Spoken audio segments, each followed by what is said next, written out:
Good morning, everybody. I'm pleased to call this meeting of the Board and State and Community Corrections to order and happy to be here in person. It is an experience we haven't had for over 2 years, and I appreciate the time we had just to say hello in person. And beyond that, I appreciate the synergy in the room for the important work we have to do today. We are going to do this as a hybrid meeting. So from 2 other locations, we have Chief Mills, and I think he is joining us from Palm Springs, and Scott Budnick from Los Angeles. These locations are available to members of the public to attend the meeting, and also available for members of the public to make public comment at the time we will provide for just that. Bear with us. We're all familiarizing ourselves with the new equipment. We had to spend a few minutes working on our echo just now, or the repetition of voices that we kept having. There's another issue that I'd like everybody to pay close attention to, and that is if your mics are on, we can hear every rattle of your paper, every tap on your phone, every breath you take, we might say. I think there's a song like that. So please, please, please turn your mics off when you're not speaking. Hence the signs that we have there assuring us that you'll remember that. I will be the worst violator of that rule, so nobody can do worse than the chair does, but please work with us. We'll call, as I said, for public comment at each location. We have a very full agenda today, and I'd like to ask Adam to provide instructions, as always, on how to do it in our hybrid meeting. Thank you, Madam Chair. Good morning, everyone, and welcome. I will give brief instructions for this meeting. Aside from meeting in person, we are also using the Zoom webinar platform. We will support public participation during this meeting. If you are connecting by phone, please be sure to mute your microphones or phone by dialing *6 to mute and unmute. When you're called upon to speak, please eliminate background noises before unmuting your microphone. If we missed you, please send a written comment to publiccomment@bscc.ca.gov. The email is available on our website as well. Board members in person and on Zoom, if you wish to make a comment on any of the agenda items, please use the raise hand feature if you are on Zoom, or physically raise your hand so that we can see you.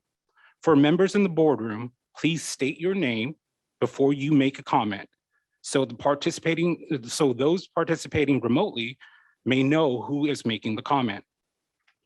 We will give the members of the public the opportunity to comment after the presentation of each agenda item and prior to board voting on an item.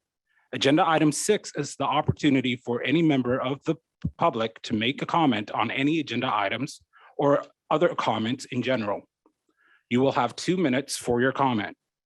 Participants on Zoom who wish to make a public comment, again, please email publiccomment@bscc.ca.gov with your name and agenda item you'd like to comment on. You can also use the raise hand feature on Zoom. If you are calling by phone, dial *6 to raise your hand.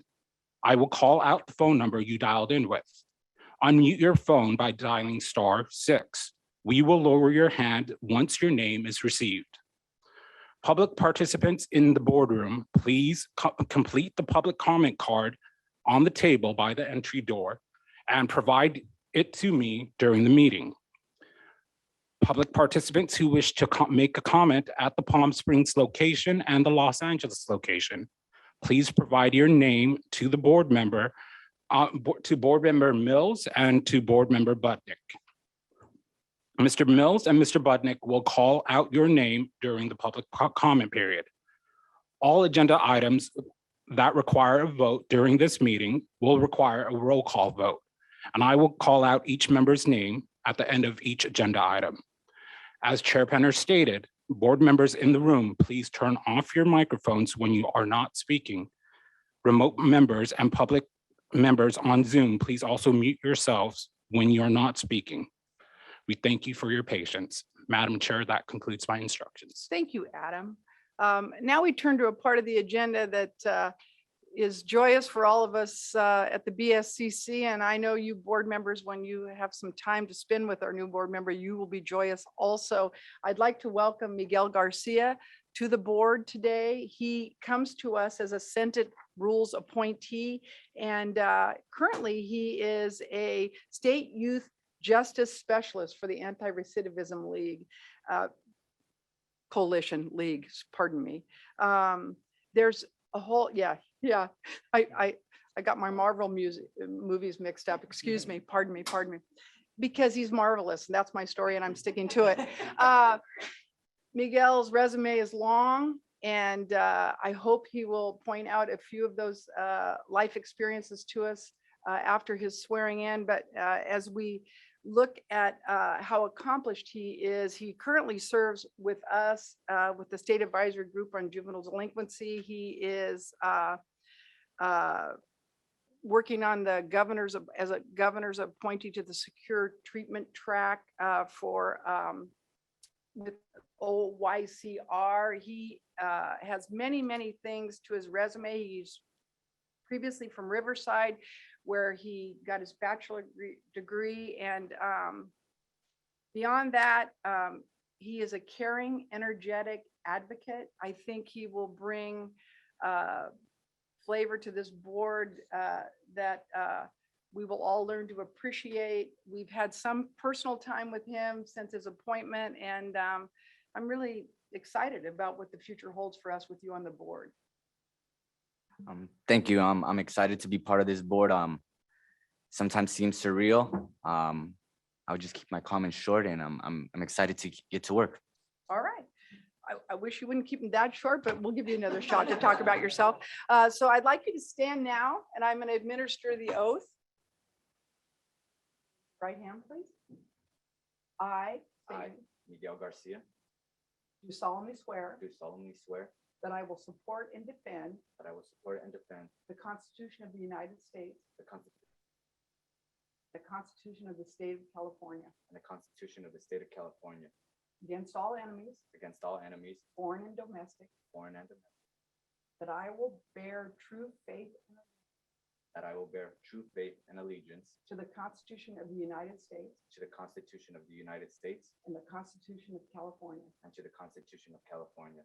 I take this obligation freely I take this obligation freely without any mental reservation without any mental reservation or any purpose of evasion, or any purpose of evasion, and that I will well and faithfully and that I will well and faithfully discharge the duties discharge the duties which I am about to enter.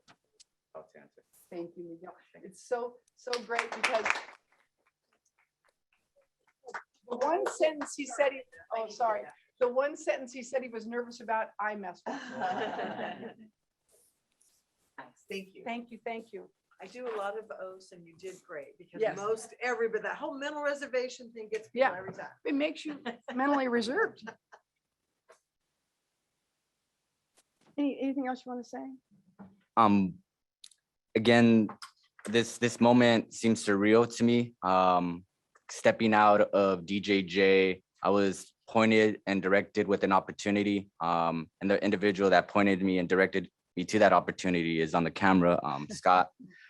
He motivated me to speak up, and I think there's individuals in the audience too that continue to motivate me to speak up. And it's because of life experiences that we've had that I had personally that I don't want to see another young person have to go through it. So this is a commitment for the long run. This is a commitment for future generations. And I'm standing on the shoulders of greatness, and I'm excited to continue to the work that I'm doing. I appreciate it. Well, we have a moment. In other good news, the Assembly, Speaker Rendon reappointed Scott Budnick to our board, and we're pleased that he is staying on with us. His work, his energy has been incredibly positive for this board. If we could just hear from him now, but give it another minute or so and then we'll move on. Well, in a positive note, it's good we learned that they can't speak right now early in the meeting because later, we could be at a juncture that was even more anticlimactic than the one we're facing right now. Thank you very much. Scott and Andy, I don't see you on camera. Are you with us? We are. We are, Okay. the web camera doesn't show you, so I think we just need to adjust your camera in the room a little bit. There we Okay. go. There we go. There we go. Okay. There we go. There we We go. will Okay. have the camera feed for people online in the room in about 10 minutes. That's fine. We're going to proceed without the camera feed. And thank you to IT staff for all you're doing. I know this is completely stressful and very, very difficult. I appreciate all your efforts. Thank you for your patience. All right, Yeah, then, thank you. moving on now. Adam, will you please take roll?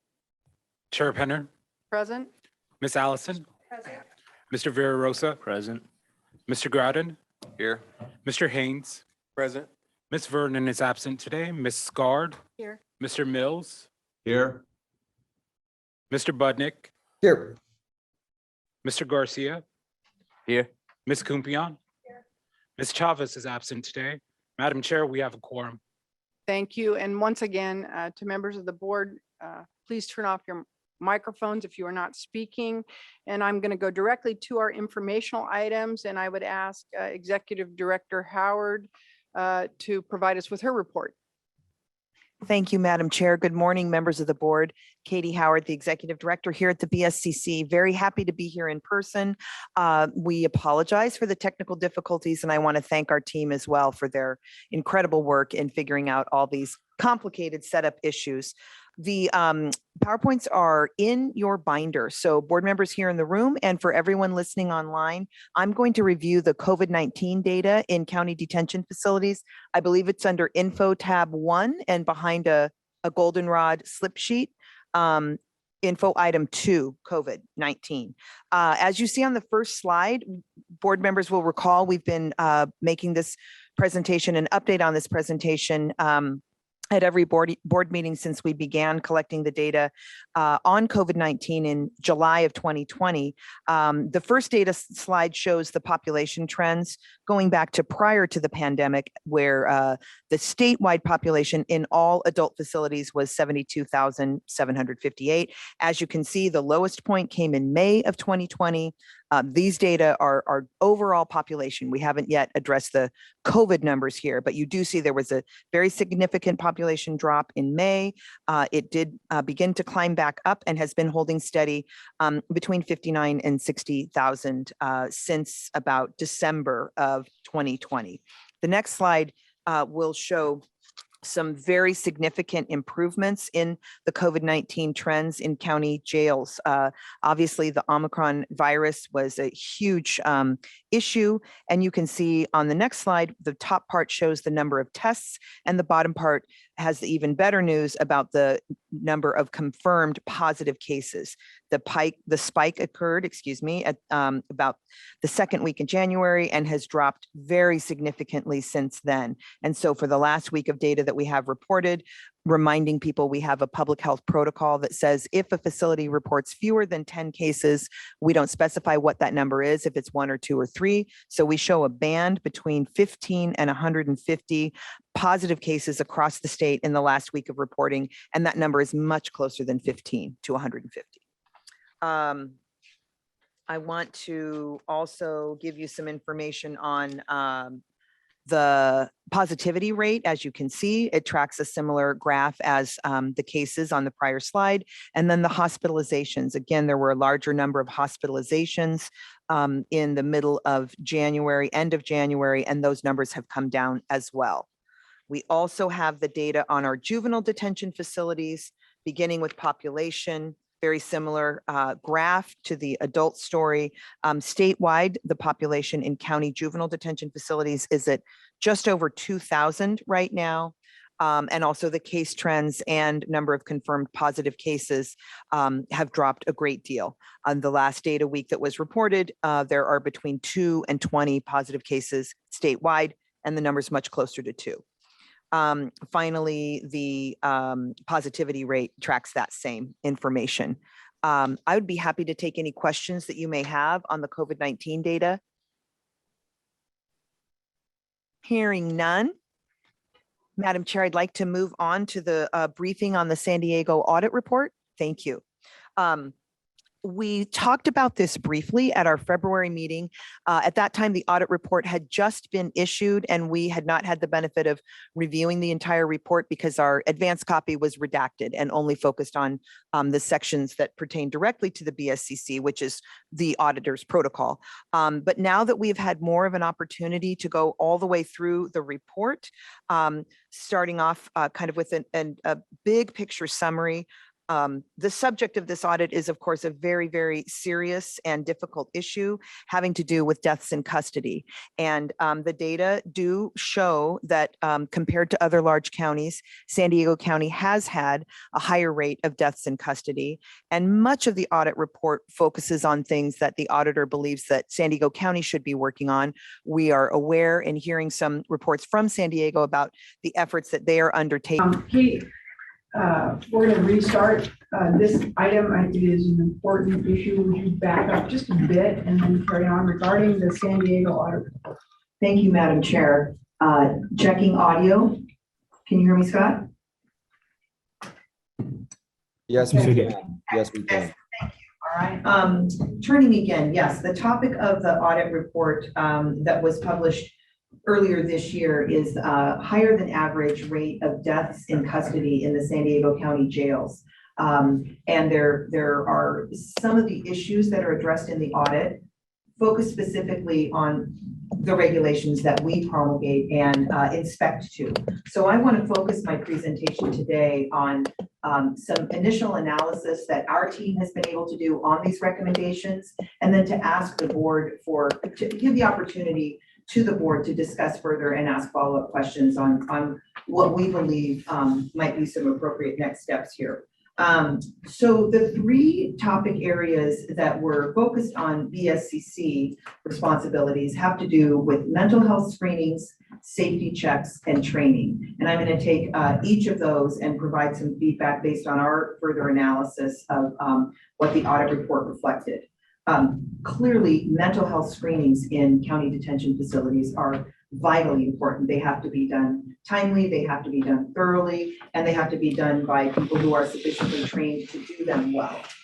The recommendation in the audit report is that the suggestion is that our regulation should explicitly require that mental health professionals perform the mental health screenings.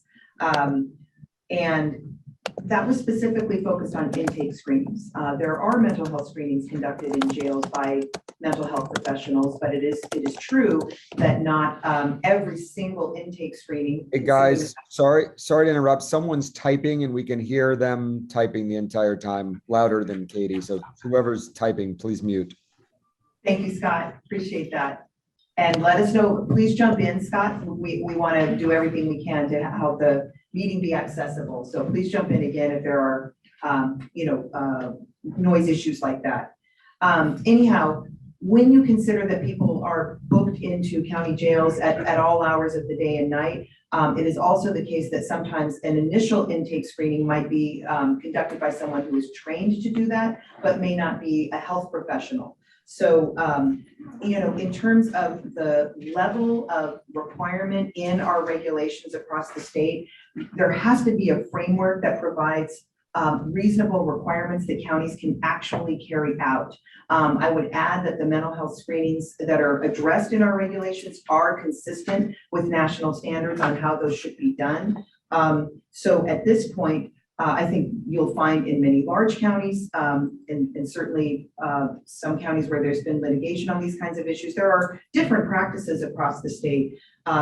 But we are just concerned about the feasibility of that kind of a recommendation and how well that could be carried out across the state. I'm going to just kind of step through each of these recommendations and then ask for the board's discussion and any questions that you may have. The next issue has to do with safety checks.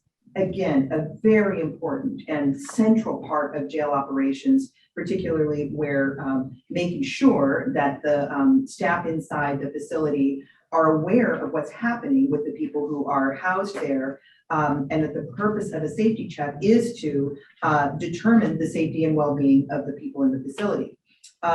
Some of the issues that were raised in this San Diego audit were really concerning. I mean, it has to be said, based on some of the video reviews that the auditor conducted.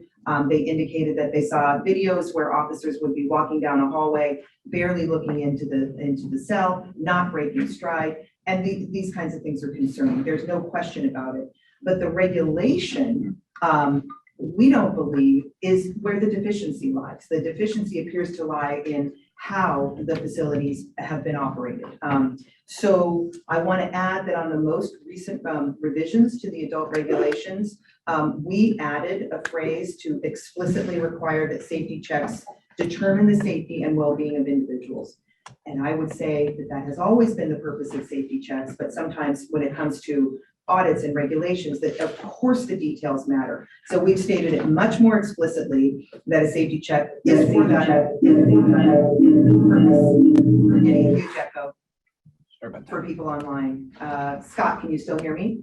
Yes. Excellent. I will proceed.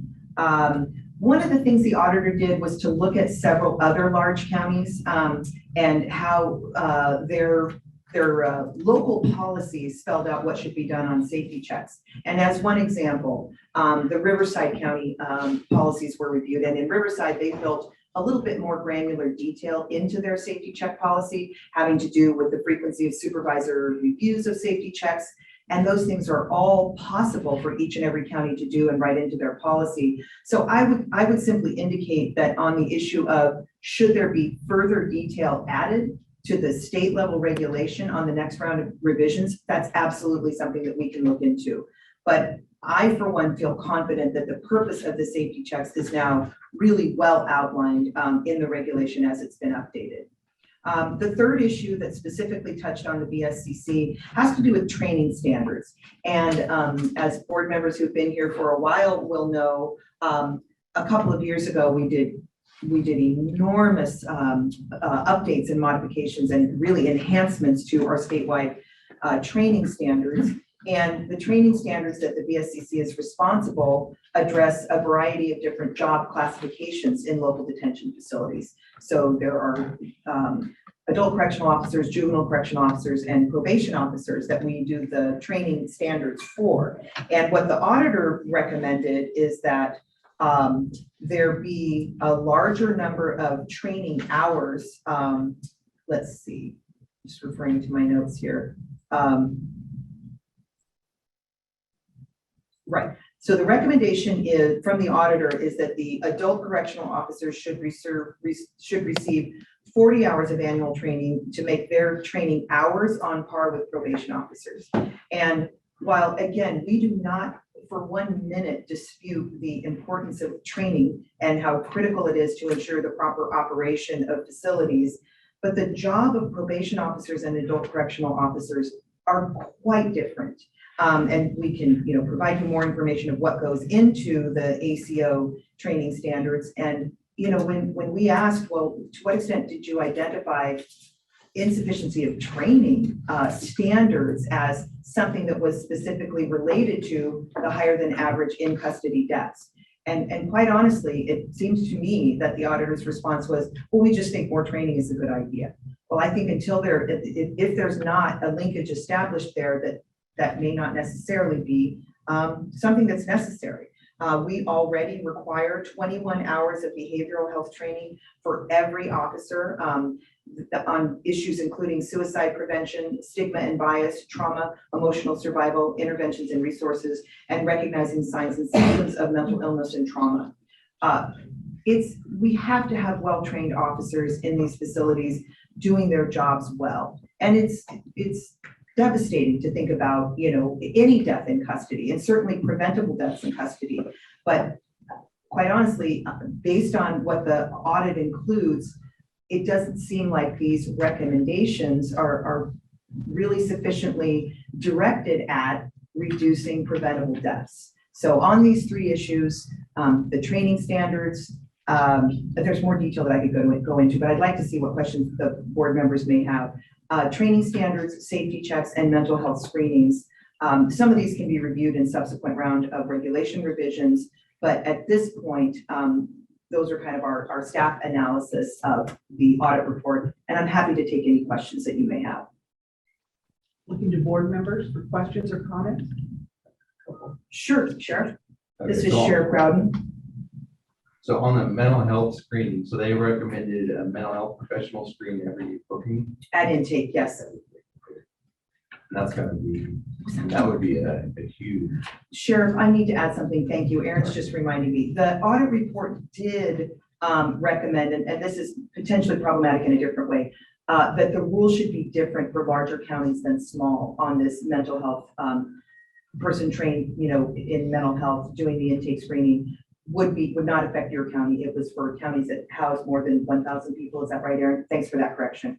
so yeah, and I don't know what mental health staffing is like in larger facilities. I'm guessing it still might be to have those people available 24 hours a day, 7 days a week.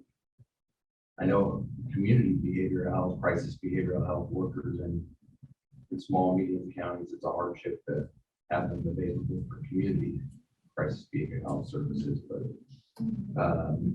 either way, that one's a challenge. And the challenge, another challenge in that area is a lot of when we screen people at booking,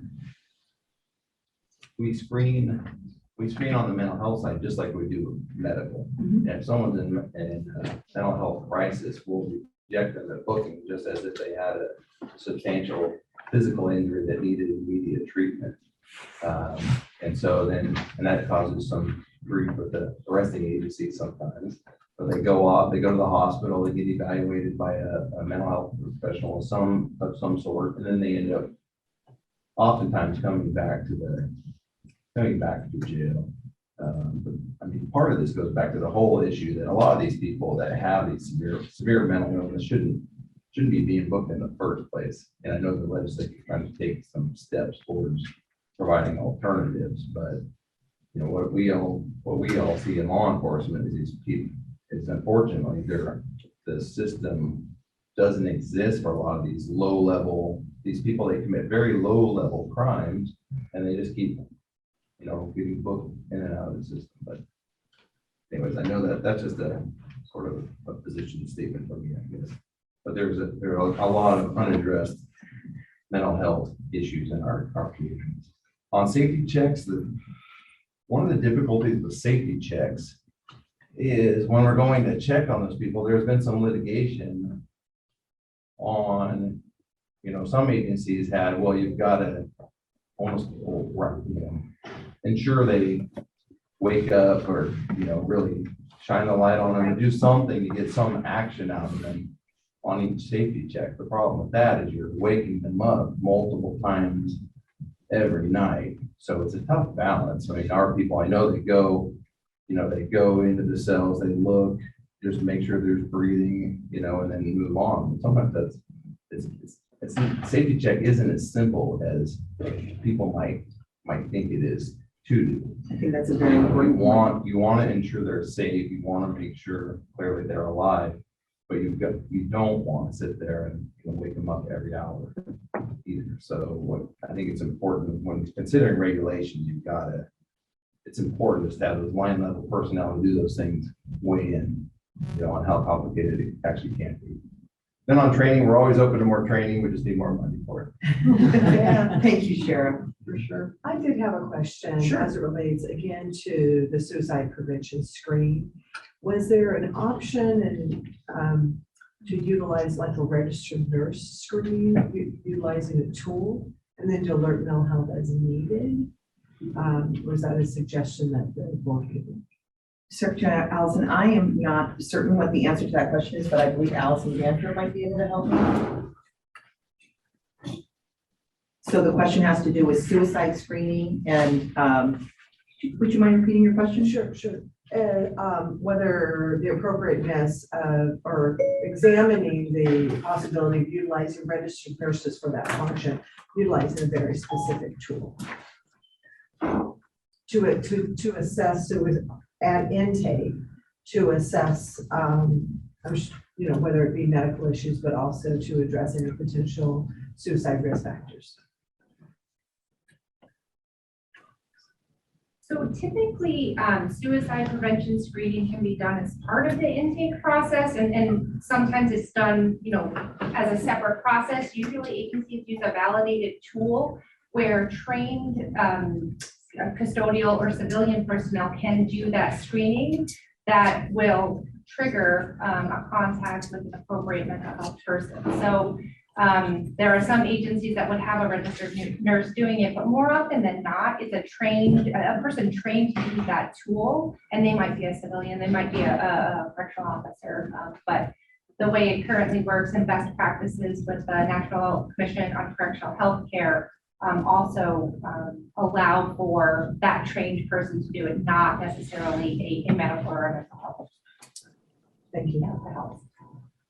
So I know one common practice is the trained correction staff will do the initial, and then medical personnel, RN typically, will come and do the same medical mental health screening with the same tool just for verification purposes. And then if there are, identified risks or treatment needs, if it's not a crisis, then they would forward it to the on-staff behavioral health staff who would follow up during regular work hours.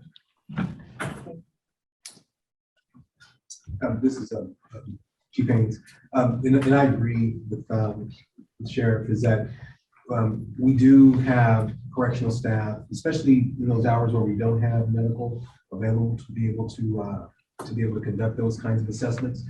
Even in a larger county where I have a good sized facility, but there is still gaps where the contractor, we have the availability of mental health staff to be able to do those screenings, but we do provide those officers with the proper training and utilizing validated tools in order to meet that need.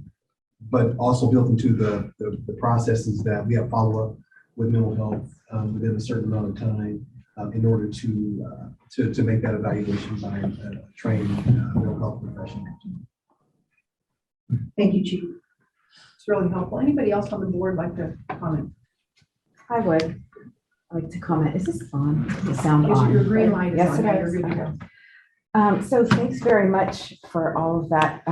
Katie, we went to San Diego a couple years ago, which seems like 52 years ago.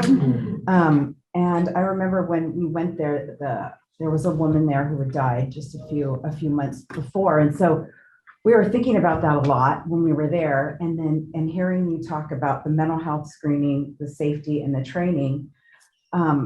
At CIW, the women's prison in Corona several years ago, there was a rash of suicides. It was just crazy. I think it was 2016 maybe. And what the women did there, and I just feel compelled to say that. I'm not sure anything the BSCC can do, but the women there organized and were able to meet the new women coming into the prison who at the beginning, they were bringing women on the yard. It was cold, it was dark, and they would go and meet them.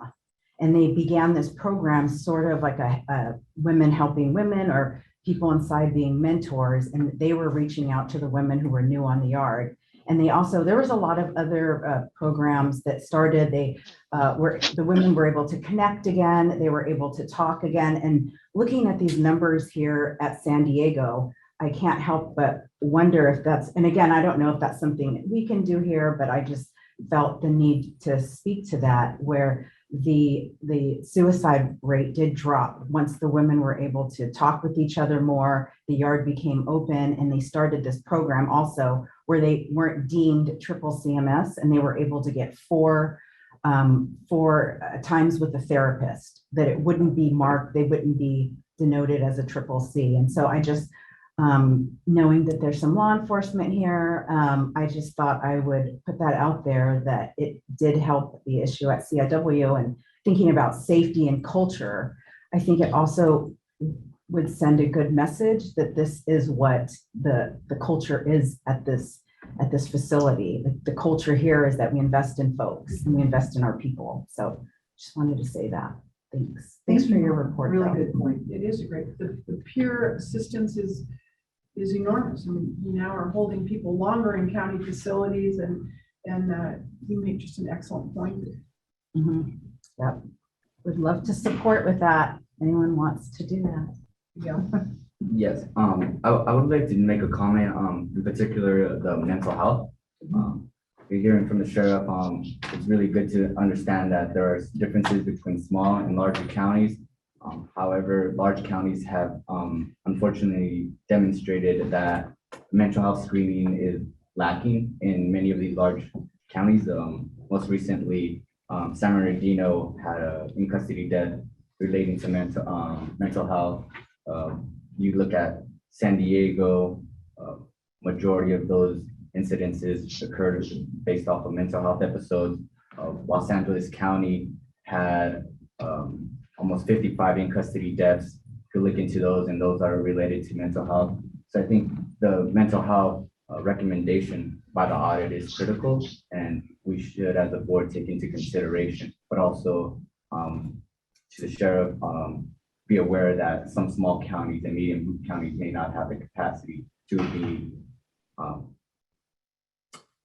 providing those mental health services that larger counties need. But unfortunately, it's the larger counties that are making the issue. But I think we as an agency should really be focused on them, on the mental health. Thanks, Miguel. This is Janet Barr. Katie, I just want to be clear. Is the mental health professional requirement, did you say it is applicable for facilities that house or counties that house more than 1,000 persons? That was the recommendation of the auditor. Do we know how many counties fit that criteria? Yes, not right off the top of my head, but that's an easy number to get to. We can look at our jail profile survey, but certainly San Diego, Los Angeles, Orange, San Bernardino, Riverside, Santa Clara, a few others. So Alameda. a handful. Probably 12 or so, that'd be my guess. Well, I just have to reiterate my concerns. I think it is on. Yes. I have my concerns about how we treat people with mental illnesses in the facilities. And I recognize that having a mental health professional do these screenings at intake may be a burden, but is it such a burden in those larger facilities that that burden outweighs the need to be sure that we are providing the best possible care to these people? And let's talk about suicide. That is obviously a concern, but it's not just the suicides, it's the people who are traumatized by incarceration, those who need to be treated early on in a different sort of way because of their mental health issues.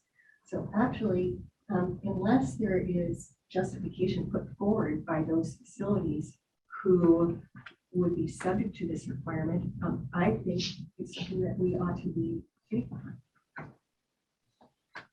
Thank you, Janet. Go ahead. Just a remedial question. Could you remind us the burden specifically in terms of timing, the timing within which a mental health professional, the recommendation will happen to the screen? Let me look at that. I'm looking at section 1207 on intake screenings from Title 15. And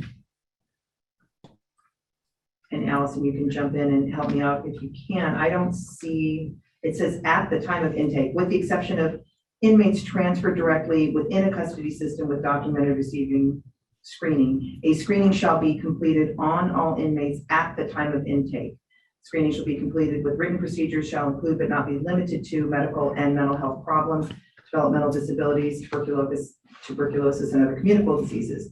The screening shall be performed by licensed health personnel or trained facility staff with documentation of staff training regarding site-specific forms with appropriate disposition based on responses to questions and observations made at the time. The training depends on the role staff are expected to play in the receiving screening process. So at time of intake is what our regulation says. And then each local policy would spell it out. Go ahead, Aaron.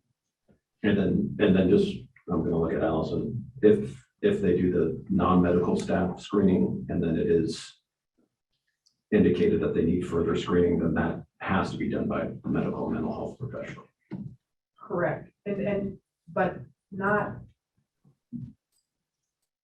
ensuring that someone is on site to do that as a mental health professional around the clock, but to be done when the mental health professional arrives on site. That's what our regulation. That's my understanding. That's what I understood it as too. And I think everybody makes a great point. I mean, these mental health issues have been hoisted on custody staff across the state, both in state institutions and in local institutions. And there's difficulty staffing around the clock to ensure these are done appropriately. I know that I understand San Diego is now actually in the process of hiring that mental health staff around the clock to do those in a different fashion than they were conducting them prior to this audit. Janet, your point is well taken and a concern. I think we all know that this population is underserved. I just am not certain about the ability of around-the-clock staff to be able to do it as they come in at intake. So we have other professionals conducting those and highlighting the need when the mental health staff comes on. I think that's probably very common. But you know, we have an opportunity here, and I think we should investigate that opportunity. You can absolutely do that. Look at these large county populations and determine how it is they're handling intake screening, particularly on mental health. We'd be glad to do that. Yeah, Bring it back I to the think board. we report back to the Sure. board, then we can make sort of an informed decision. It may be something that's already ongoing. I think there's staffing issues around the state that will, prohibit some of this from occurring, but it is a important conversation. Can I also recommend that you this is Kathleen Ellison, recommend that you ask the larger counties if they have an on-call process. Sometimes they have an on-call psychologist, psychiatrist, licensed clinical social worker. Sure, absolutely. I mean, and I'll stop commenting so we can move on with the agenda, but the point is well taken, and we all agree that folks throughout California, no matter what county you're in, are entitled to the same treatment. I don't think anybody is disagreeing with that. The issue is, are we basing it on a best practice? So for example, is it that someone is seen within the first 24 hours that they need to be seen by a mental health professional versus arbitrarily simply saying somebody has to be on staff, whether folks are coming into the system or not? And so my interest would be from a slightly different perspective, which is what are the best practices in terms of that timing? Because details matter, how these regulations are then developed. I think we should take particular care for following, or at least taking that to heavy consideration. Thank you, Guillermo. Really good point. Anybody else from the board? Now, Yeah. we have, pardon me? I heard a voice. Yeah, remotely, I'd like to just make a comment. I feel like we're jumping at solutions without correctly analyzing the problem. And it's interesting to me that we're forcing all of this interest on the custodial facilities when in fact the mental health system is broken. And so what we have done is try to incarcerate our way out of the mental health crisis that we're experiencing in our state. And as long as we're continuing to book people at this record pace for mental health related issues, we're going to continue to have this problem. So if we're going to accept the report from the auditor, I think that we do need to inform our legislators that there's only so much that can be done through intake, because every screening that I've ever seen in my 42 years of policing, they're always asking the same exact questions, which is, do you want to hurt yourself or anyone else today? And then trying to drill down on that, just like all the officers do in the field. And I think the experience for many police agencies and sheriff's offices around the state is that we're continually going back with the same people over and over again. And it's a great deal of frustration because there are no solutions for these mental health issues and crises that we're experiencing. And then on top of it, I think we're also seeing such a dramatic increase in mental health and schizophrenia, particularly because of what appears to be schizophrenia anyway, because of methamphetamine. So we're going to have to look at this more of a holistic approach. So I would just caution us not to jump at solutions which are going to cost the agencies a great deal of more effort until we really understand the context of the problem. And I found that this report was short-sighted in that there wasn't enough information given on the analysis of the in-custody deaths. And I would be hesitant, at least at this point, until we know more, to promulgate new rules and regulations on the sheriff's offices. Thank you for those remarks. Chief Mills, I think where the board is suggesting we go is not to begin to promulgate new regulations, but to take a hard look on actually what's happening county by county in the larger counties. I think that bears a look. I also agree with you that the mental health crisis has been, hoisted on jails across the state, and we don't have great solutions in custody. They're actually in our communities right now. So I don't think we're going to be able to reinvent this. I think the auditor's recommendation is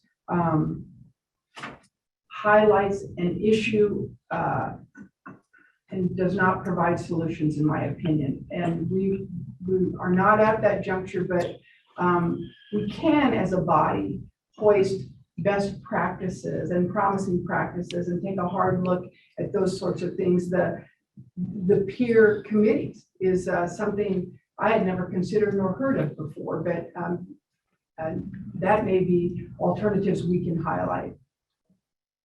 I don't have solutions at this juncture, but if you want to take a harder look, I really would support that.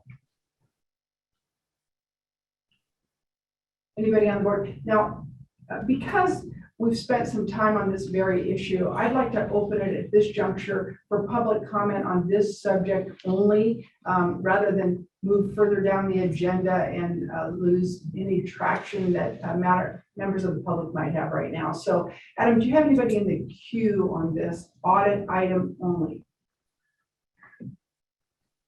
At this time, I have raised hands. Anyone in the boardroom, I do not have a public comment card. The public comment cards are by the entry door. Okay. If you have a public comment, please bring them up to me now in the boardroom. Anyone at the LA or the Palm Springs location, are there any public comments? Chief Mills? No? None here. Mr. Budnick? None here. Okay. And on Zoom, we have three in the queue at this time. Okay, let's begin with those. And following the first speaker in the queue, we will consider closing the queue. Go ahead. All right, we have Nancy Juarez. Nancy Juarez with the Center on Juvenile and Criminal Justice. We want to comment on the California State Auditor's report regarding deaths in San Diego County jails, one of the highest in custody deaths among counties. As Katie Howard said, 21 hours of training, yet from 2006 through 2020, 185 people died in San Diego jails. 21 hours, yet the auditor's review found footage showing staff spent no more than 1 second glancing into people's cells, sometimes without breaking stride. When they eventually did their job, they found that people under their care had been dead for several hours. 21 hours, yet one individual who urgently requested mental health services after entering the jail was told that they didn't qualify for immediate help. 2 days later, the individual committed suicide, only 4 days after entering. The auditor's findings reflect broader trends in California's jails. The BSCC establishes the minimum standards for the local facilities to follow. This responsibility must not be taken lightly. Every local jail system throughout the state uses these standards to create policies around safety and care. The BSCC must take a leadership role to protect all Californians. We urge the BSCC to amend its adult Title 15 and 24 regulations to 1, ensure county sheriff departments have mental health professionals perform evaluations at intake, and 2, Have staff fulfill safety checks that are sufficiently detailed. The details do matter. It's clear the details are the matter of life or death. Thank you. Thank you, Nancy. Thank you for staying under the 2-minute limit. Next in the queue. Next, we have Helena. Hi, my name is Helena Laub, and I'm a volunteer intern with the ACLU of Southern California and a resident of Los Angeles County. We are concerned that the auditor's findings reflect broader trends in California's jails, and the BSEC must take a leadership role to protect all Californians, especially given the trends we've seen in LA County's in-custody death numbers, and that many of the wrongful death lawsuits in LA County have come as a result of these deaths specifically lacking mental and medical attention and inadequate safety checks in LA County. Outlining the purpose of safety checks in the regulation is not sufficient to ensure it's carried out correctly. Thank you. Thank you. Next, we have Malcolm Morgan. And before we go to Malcolm, Adam, is that it in the queue? There's one more. Okay, we will be closing the queue now. Go ahead, Malcolm. Hello, my name is Malcolm. I'm with an organization called Pillars of the Community in San Diego. And I can speak about what's going on in San Diego through personal experience, not through conjecture. I've been personally inside the San Diego County Jail as an inmate in custody. And I've seen the way that mentally ill people are treated. I've seen with my own eyes a mentally ill person for shouting get beat up. Literally beat up by officers in there. So Officer Chief Mills, he spoke about the need for us to put pressure on legislators for alternatives and not to rush to implement these changes. But the reality is that people are dying right now. We can't wait for people to sit in there and just rot away and deteriorate mentally while we put pressure on legislators and wait to fine tune these details. I urge the BSCC to adopt the auditor's recommendations, but doing so because a good point was made about waking up people every 10, 15, 20 minutes to see if they're okay. We also need to treat people with dignity too, because all of the people in there are not guilty. And the law says that a person should be assumed innocent until proven guilty. But there's a major issue. And one other thing that I would like to say is that what's not being brought up in the conversation is that we also should be speaking about holding accountable the people who these increased deaths occur under the watch of. I know Sheriff Gore retired in the midst of the audit, but where's the accountability? Where's the accountability? Because it was under his watch that all these people died. That's all I want to say. Thank you guys very much.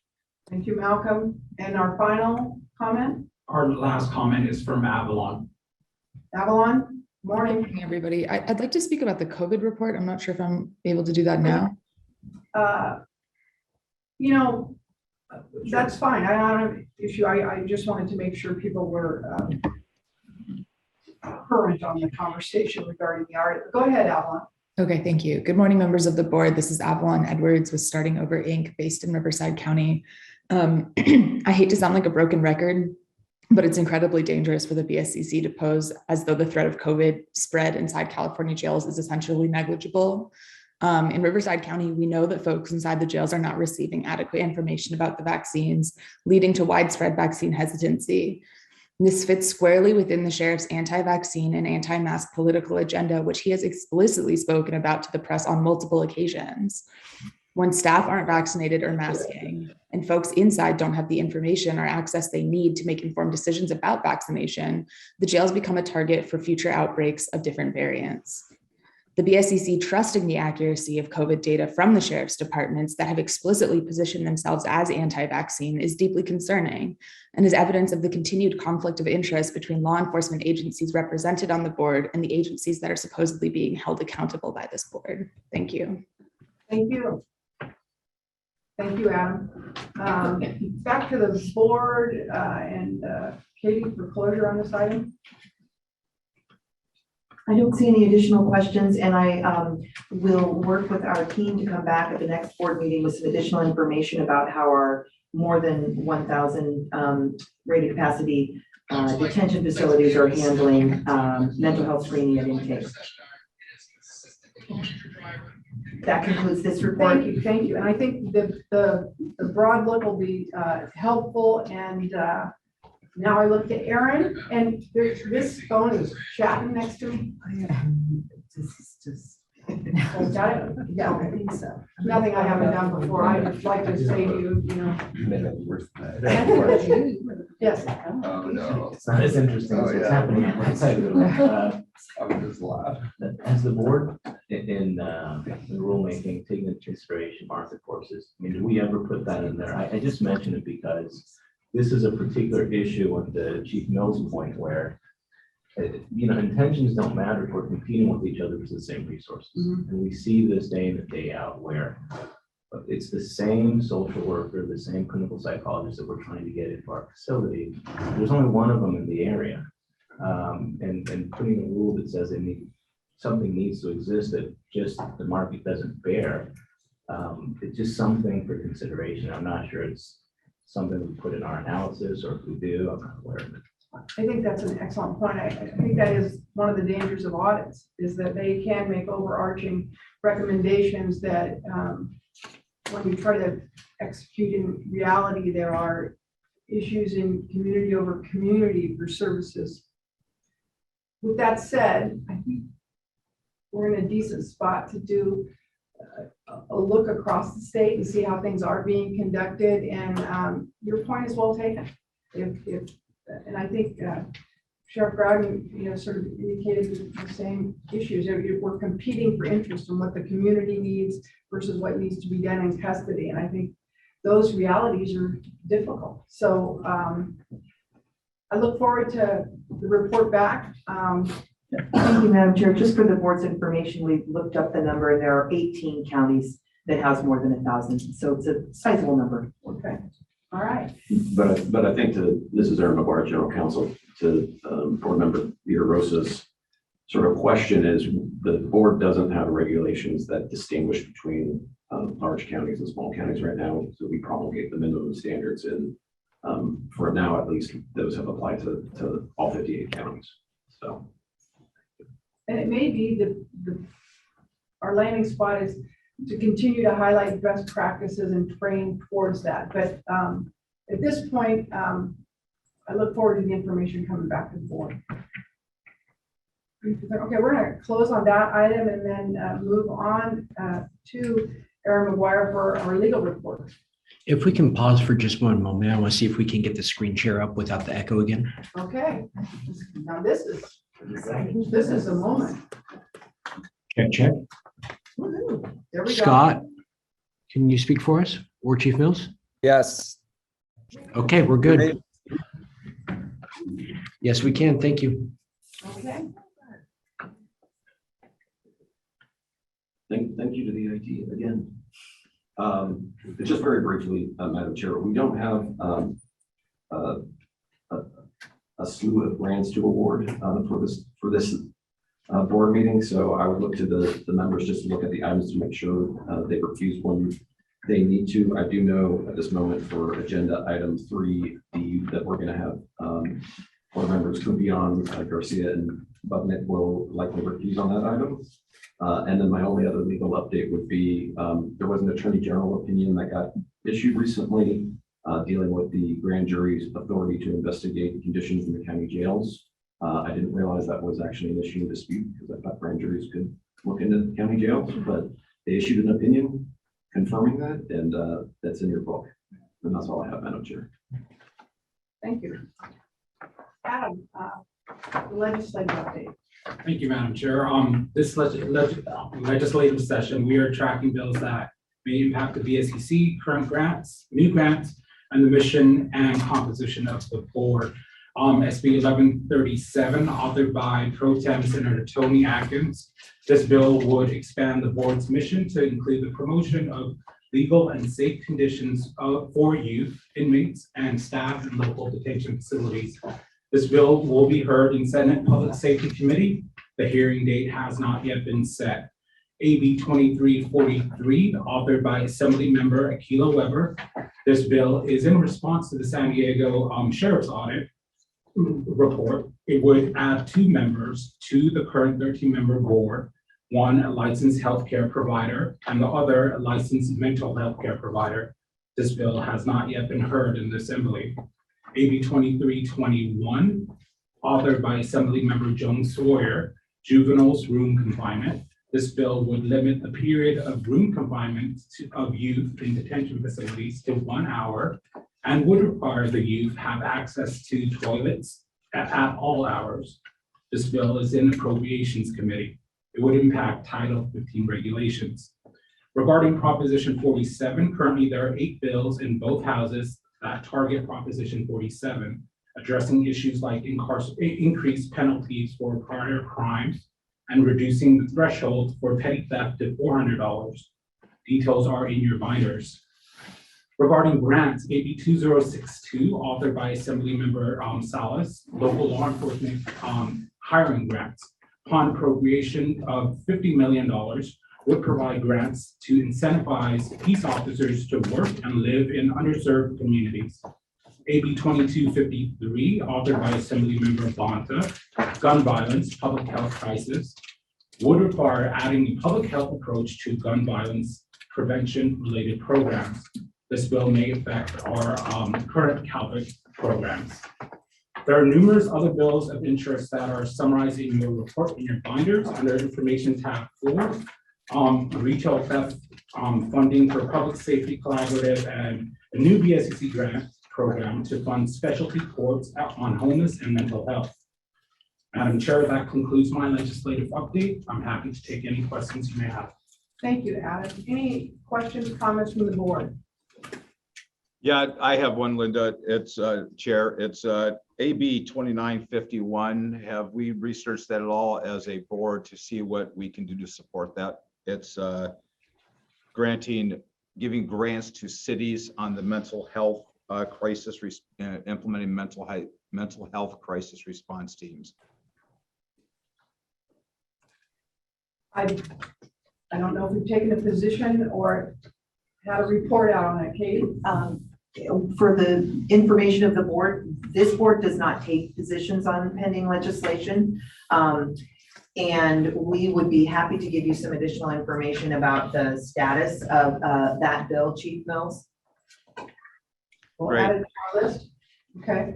Great, thank you. Any other comments, questions from the board? Seeing none, we will now reopen for public comment for the remaining portion of the report outs that we had. Looking to Adam. Give me 1 second, Madam Chair. We currently have 1 raised hand.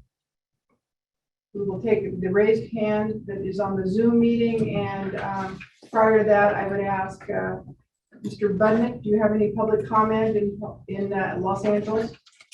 Chief Mills, any public comment in Palm Springs? Okay, go ahead, Adam, and we'll close the queue. And that would be Brian Goldstein, and that is all the comments I have. Okay, thank you. Brian? Good morning, Brian Goldstein with the Center on Juvenile and Criminal Justice. COVID-19 is still here. The threat it poses for Californians is still real, especially for those in county jails and juvenile facilities. We continue to have strong concerns about weak safety protections and limited availability for vaccines in these facilities. And so today, we just want to highlight 3 issues. First, the BSCC must provide stronger oversight to ensure counties aren't hurting people in the name of public health. We're alarmed that counties are placing individuals in solitary confinement because of isolation and quarantine. Recently, a youth in LA Central Juvenile Hall had a false positive COVID-19 test. LA County Probation's response put the youth in solitary confinement for 11 days straight without any programming or exercise. Second, the BSCC must ensure that counties are making vaccines widely available. Some counties still are not providing staff and people who are incarcerated with accessible, up-to-date vaccine information. And finally, the BSCC must collect data on how counties are making vaccines available. We're asking you to take these necessary steps to protect all Californians. Thank you. Thank you. Back to the board, any questions or comments? Seeing none, we'll move to the action/consent items on the board agenda. Now, if I understood you correctly, Mr. McGuire, we're going to take item D as a standalone. That's correct, Madam Chair. So I would propose, unless the board member wants to remove an item off the consent calendar, to take up items A, B, C, and E in one motion. Okay. We need to restate what Mr. McGuire said. We're going to take those items. Any member of the board want to pull any of those items off the consent agenda? Seeing none. And then any public comment. We have public comment on any of those items on the consent agenda. Asking in Palm Springs, Chief Mills. Nobody's here other than me. Thank you. Asking in Los Angeles. No one's here. Thank you. Adam, Well, we need a motion in a second, Madam Chair. we're on public comment. Oh, sorry. I jumped ahead. Well, I'm excited you did that. When I do it. Okay. Adam, I'm looking right now, just one second. We have no public comments. okay. On advice of counsel, we need a motion. Brown, I'll make the motion. We have a motion. Do we have a second? Adam, please poll. For agenda items A through E, excluding D. Chair Penner, Aye. Ms. Allison, Aye. Mr. Vera Rosa, Aye. Mr. Groudon, Aye. Mr. Haynes, Aye. Ms. Guard, Aye. Mr. Mills, Aye. Mr. Budnick, Aye. Mr. Garcia, Aye. Ms. Kumpion. Aye. Madam Chair, the motion carries for agenda items A through E excluding D. Thank you. Moving on to item D, California Violence Intervention and Prevention Grant, commonly known as CalVIP. That is on the agenda, consent agenda. Any one wishing to pull that item other than Mr. Garcia, Ms. Kumpion, or Mr. Budnick, please speak now. Seeing none, is there any members of the public in Palm Springs that would like to speak to this item? Anyone in None Los here. Angeles that would like to speak to this item? No. Anyone from this room or on Zoom that would like to speak to this item? There are no members of the public. Seeing none, I'm looking for a motion. So move, Madam Chair. Kirk Haynes. Thank you. Kathleen Allison seconding. We have a motion and a second. Chair Penner, Aye. Ms. Allison, Aye. Mr. Vera Rosa, Aye. Mr. Groudon, Aye. Mr. Haynes, Aye. Ms. Guard, Aye. Mr. Mills, Aye. Mr. Budnick recused, Mr. Garcia recused, Ms. Kumpion recused. Madam Chair, the motion carries for agenda item D. Thank you. Just a question of a point. We were polling the board during our Zoom 2 years. Is that still a necessity? Oh, because we still have 2 people on Zoom. Okay. Thank you. Thank you for that clarification. But on one side of the table over there. Okay, moving on now we're on to item F in our action discussion items. I welcome Allison Ganter to the podium to present on this item. Madam Chair, this is Katie Howard. As Allison gets ready, I believe our IT team is bringing Sheriff Warnke into the Zoom room for this item. Thank you. Welcome, Sheriff. Good morning. Can you hear me? We can hear you loud and clear. We don't see you, but we hear you. If you just hold for just a minute and we'll get right to you. Okay. Well, I've got the perfect face for radio, so that's why you're not seeing me. Thank you. on? Yeah, it is on. Okay. Ooh, it's red, so I got a little thrown off there.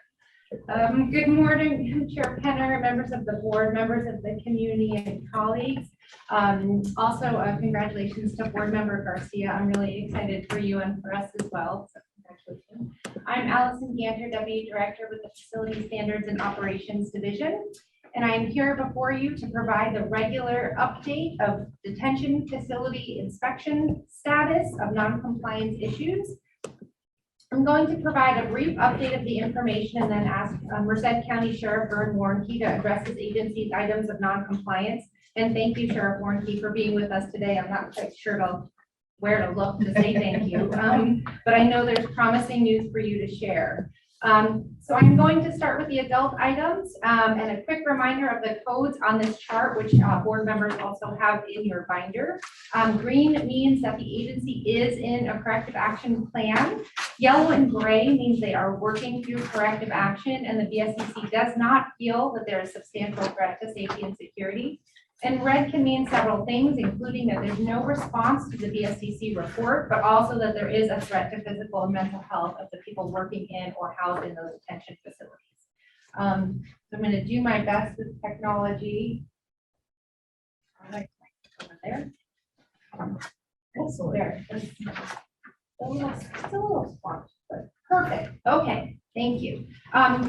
In the items of non-compliance that are still outstanding, you will see that Humboldt County has addressed all outstanding items of non-compliance. They've moved down and appear in the resolved list at the bottom of this dashboard. Sorry about that, if I'm getting anybody to say. Del Norte and Modoc counties have both resolved all but one outstanding issue each. Del Norte County has provided an update that their Board of Supervisors has approved the purchase of an electronic safety check system, and the department has retrained all staff on safety checks.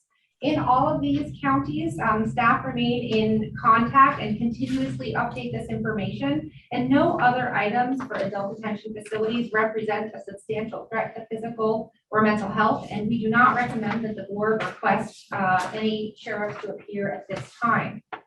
I will now move on to the juvenile issues. So that's the second dashboard there. One moment. On the juvenile side,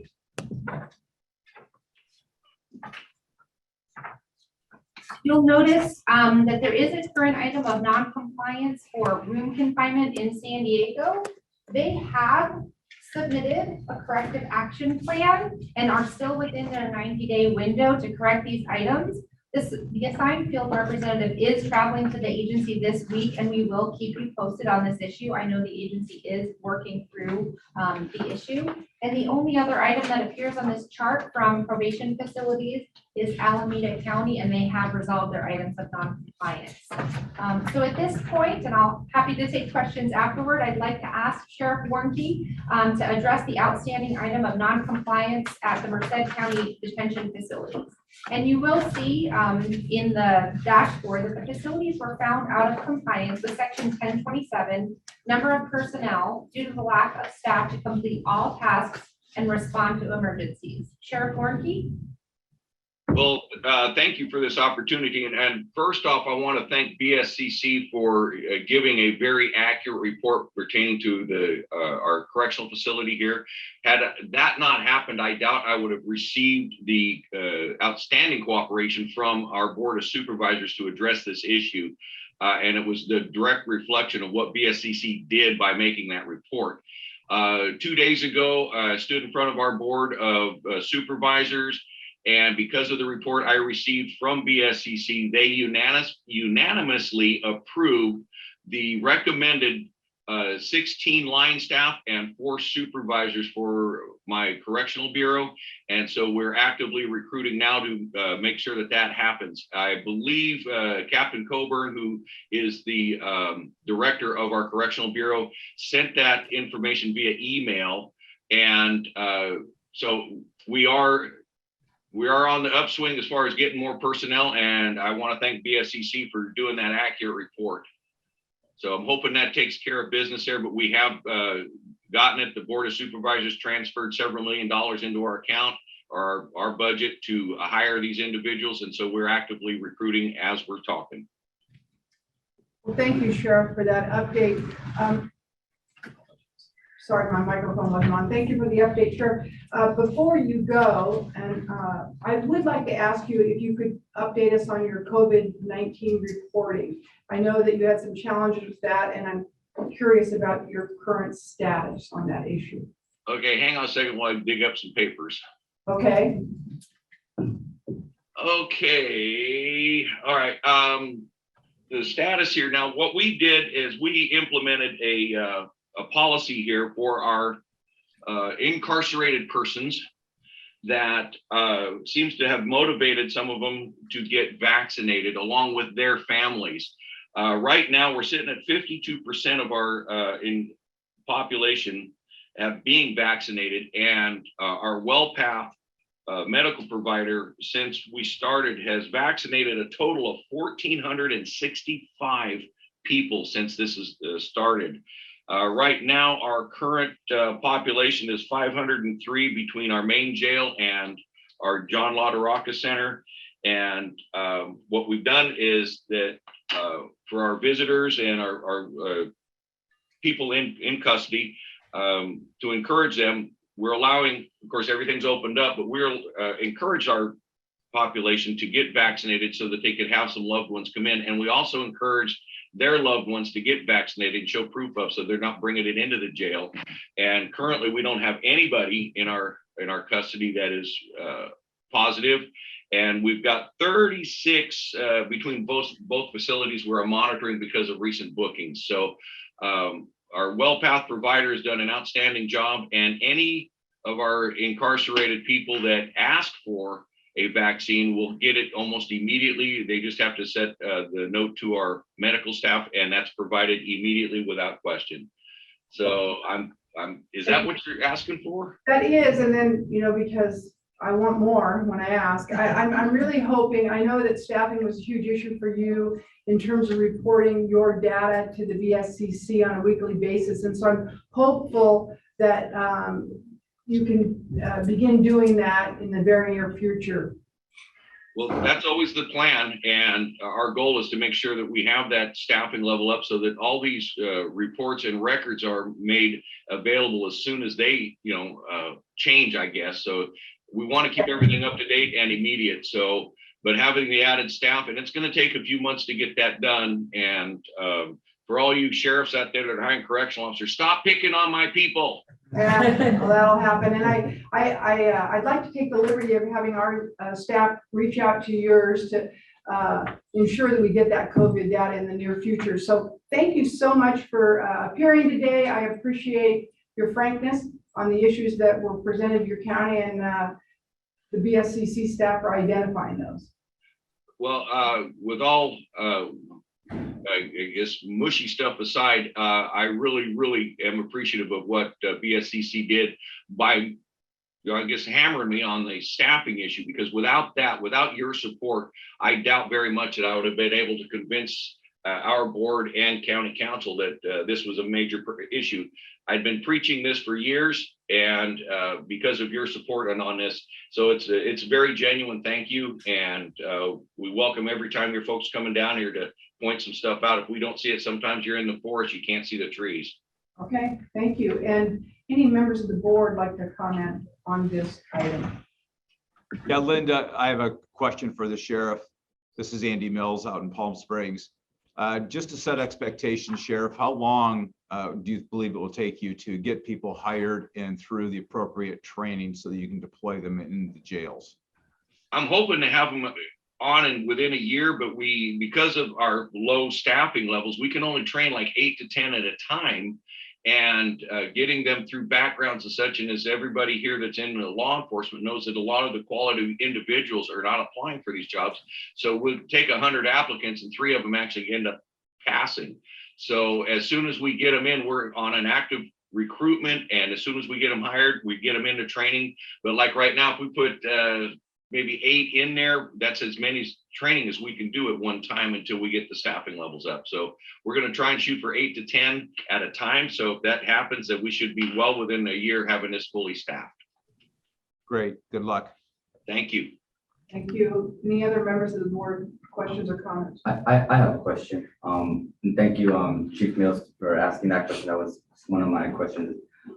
But in the intermediate, what is the plan for Merced County doing before these sheriffs or deputies are hired to prevent any of the shortcomings that your department had without having the additional correctional staff? So is there anything that your department is trying to prevent or ensuring that with short staff, and the time that it takes to hire new staff, what measures are being put in place in order for things not to come up because of short staff? Right now, we've got a scheduled overtime program here through our correctional bureau. And I got to hand it to the men and women that are wearing our brand. Some of them are putting up to 3 16-hour days in a week. There's sometimes we have upwards of 100 shifts on overtime that have to be covered. So we've got people stepping in, and we've got staff that's trained that's not in corrections that will step into corrections to help mitigate some of that. You know, a lot of people are rolling up their sleeves and taking it very seriously, and so are we. That's the primary reason that we were fighting so much to get the staffing levels up, and thanks to BSCC. So the plans that we've got going on there, and I want to make this real clear, I'm not lowering standards on anything to get people hired, because when you have that, then you just create more problems. So I've got another fight in front of me now on trying to raise the salaries for corrections so that we can get some more qualified applicants, and maybe I can start drawing some from the other sheriffs. So that's where we're going. But we do have a plan in action every week, and it's been for several months that we've got this scheduled overtime. Thank you, Sheriff. Thank you. Any other board members? Chief Gaines?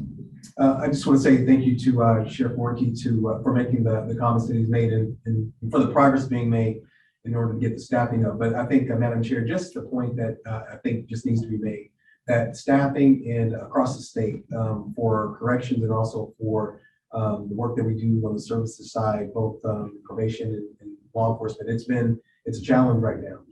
I think all of us have seen where and how some of the impacts of where policing and those kind of things have happened over the last couple of years. And so we're starting to see that now, where we really have to step up our recruitment opportunities and to be able to bring on staff. Today, I have about a third of my juvenile correctional officers vacancies in Fresno right now. And so it's a challenge for us both, I'm sure, on the jail and on the probation side. But it's just a point that I wanted to make, to highlight that it is a constant challenge right now. Thank you. Thank you. Appreciate your remarks. Seeing no further remarks to the board, Adam, are there members of the public who would like to speak on this item? At this time, I have 2 members of the public, but we are getting hand raises right now. Okay, for just a moment, I will then ask in Los Angeles, Mr. Bednick, any comments? No one here. And Chief Mills in Palm Springs. No one here, Linda. Thank you. Right now, I have 2. And we will close the queue, reminding everybody of the 2-minute limit. Ready? Okay, I have Ezekiel.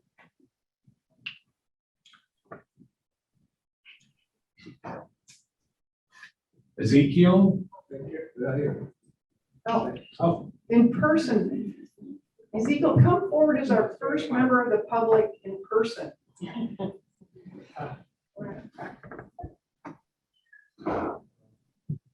Hello? Start my time. Yeah, Ezekiel, could you maybe move that microphone closer? I think. Hello. There you go. There you go.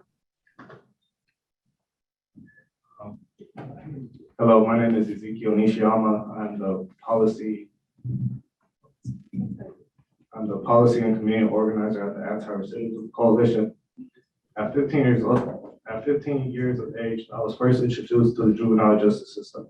My first court day, I was told that I would be fined to stay within juvenile court, and if lost, I would be sent to adult court facing a possible life sentence. This was my reality and what I had to cope with as a 15-year-old with my whole life ahead of me. This drastically changed my life and the way I thought I made choices about the next stage of my life. I knew I wanted to make a change within myself, but I didn't know how I would be able to work on myself inside a system that negatively reflected myself and my peers. I started with taking every opportunity there was to connect with the programs coming from the outside. Those like the Anti-Racism Coalition, Inside Out Riders, and education programs like Project Rebound. These organizations played a critical role in facilitating the change I wanted to find within myself. Shortly after being introduced to ARC and Project Rebound, I was sent to the Department of Juvenile Justice. Still, ARC followed me throughout my incarceration and provided me the care, support, and reentry opportunities I needed. We have to ensure that all young people in custody are able to have an individual care and support plan that will support their rehabilitation, growth, and healing. Studies have shown that community-based credible messenger programs like the ones that ARC and many others provide have high success rates in facilitating successful reentry. The BSC should guide probation to partner with community-based organizations that are best equipped to understand the unique needs of system-impacted children. All young people need a mentor in their life that's going to see past the juvenile hall close and look at our young people as their own with the vision that all young people can make a change. On the staffing issue, it is huge. While we are all struggling with the move of youth from Central to Berry J, we can't lose focus on the fact that it's our young people who are in custody that are impacted the most by staffing issues. If you don't have staff, you can't let the kids go out to rec. If you don't have enough staff, you can't have programs. If you don't have staff, you can't have visiting. These simple things are valuable to our young people, person's mental health, and we have to hold our probation staff to a higher standard when it comes to showing up to work and respect the ones that are showing up without being difficult. We commend the BSCC in performing much needed inspections, but it is clear young people are suffering due to probation staff shortage. I thank the BSCC members for listening and for the pressure you put on LA County Juvenile Halls. Thank you for the time today. Thank you, Ezekiel. I know those remarks were not easy, and I would ask the board to hold on to those remarks. We're going to actually have the LA discussion in just a few minutes. I think we'll all keep your remarks in mind. They were personal and well thought out. Any other questions, remarks? No, I just want to thank Mr. Ishiyama for sharing his testimony, and it takes a lot of courage, but we need to continue hearing those voices, and I think that should be a benchmark to where the discussion begins. Thank you. Thank you. Thank you. Thank you. Adam? We have Claudia Gonzalez. Yeah, hello, good morning. My name is Claudia Jazmin Gonzalez. I am the policy advocate at Root and Rebound and a formerly incarcerated resident of Merced County. Root and Rebound is a legal nonprofit that supports incarcerated and formerly incarcerated people with reentry barriers in California. And I am here to speak about the Merced County jail conditions and express my support for incarcerated people who launched a hunger strike in March. Demands during the hunger strike including improving the cleanliness and sanitary standards in housing facilities, improving medical care, providing reentry programming, and expanding visitation options. These are bare minimum necessities jail facilities should be providing, and yet incarcerated individuals had to launch a strike in order for their needs to be met. On Tuesday, the Merced County Board of Supervisors provided and approved the hiring of 20 new staff members, 16 correctional officers and 4 sergeants, but it made no public mention of the dire and inhumane conditions incarcerated people have been subjected to. It is quite alarming how the situation has developed over the years, as this is not the first time incarcerated people in Merced have resorted to organizing in order to advocate for themselves. This has been a continuous issue that has been ignored by both Sheriff Vern Warnke and county leaders. Our office is committed to advocating for the rights of incarcerated people, and our recommendations to the board are that the BSSC mandate the allocation of advocates to monitor the situation, conduct an audit, implement stronger training standards for jail staff, and allow the opportunity for local CBOs to provide reentry programming. But most importantly, for the board to exercise their power to conduct an unannounced inspection and meet with incarcerated individuals so you can hear from them. The solution to correcting inhumane conditions in the Merced County Jail is not the hiring of more correctional officers or the expansion of a jail. This is a deeply rooted systematic issue, and it requires the attention of this board, the state of California, and human rights advocates. Let's protect incarcerated people who are pleading for our help. Thank you. Thank you.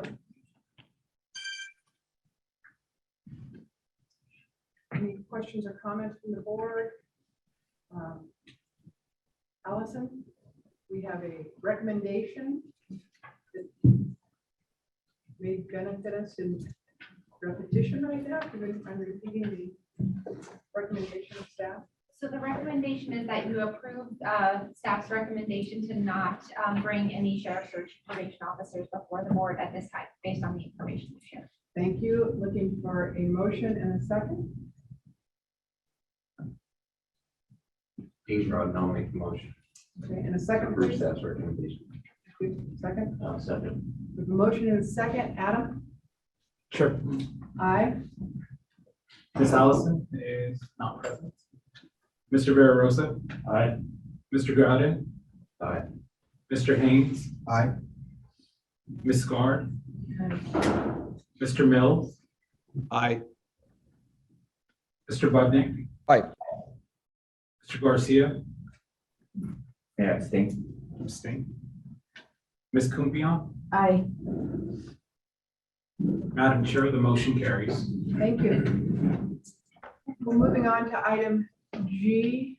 Madam Chair, I just wanted to add one thing before moving on to the next agenda item. I wanted to provide a quick update to the board members on past issues of non-compliance at the Orange County Jail related to food services. As you're aware, there were past issues of non-compliance related to hot food not being served at the facilities. BSCC staff has worked with the agency over the last few months to ensure that hot food options were being provided. More recently, we received another inquiry from the ACLU regarding meals at the facilities, specifically noting that hot food was not being provided and that religious and medical diets were not being provided for regulations. On March 17th and 18th, just a few weeks ago, BSCC staff conducted an on-site unannounced inspection to the Orange County Jail's food services operation. Our colleague visited the food prep services in the early morning hours to determine continued compliance with food service related regulations. While on site, BSCC staff were able to verify through visual observation and interviews with sheriff's office staff, food service staff, and people housed at the facilities that hot meal components are being included in meal service. Medical and religious diets have not been interrupted. The kitchen facilities were clean, orderly, well-stocked, and contained food items that were consistent with a grocery store, standards, appearing edible, without mold or rotten appearance from a consumer perspective. We're continuing to monitor the Orange County Sheriff's Department's food service items, the quality and methods for meal delivery. And BSCC staff did conduct an additional on-site follow-up. I believe it was unannounced this past week, and we will report those findings as well. Thank you. Thank you. Questions or comments? Thank you, Allison. We'll move on then to item G, minimum standards for local detention facilities, Title 15 and Title 24 regulation revision process. To see that it's still morning, I have 1 minute left. Good morning again, Chair Penner, members of the board.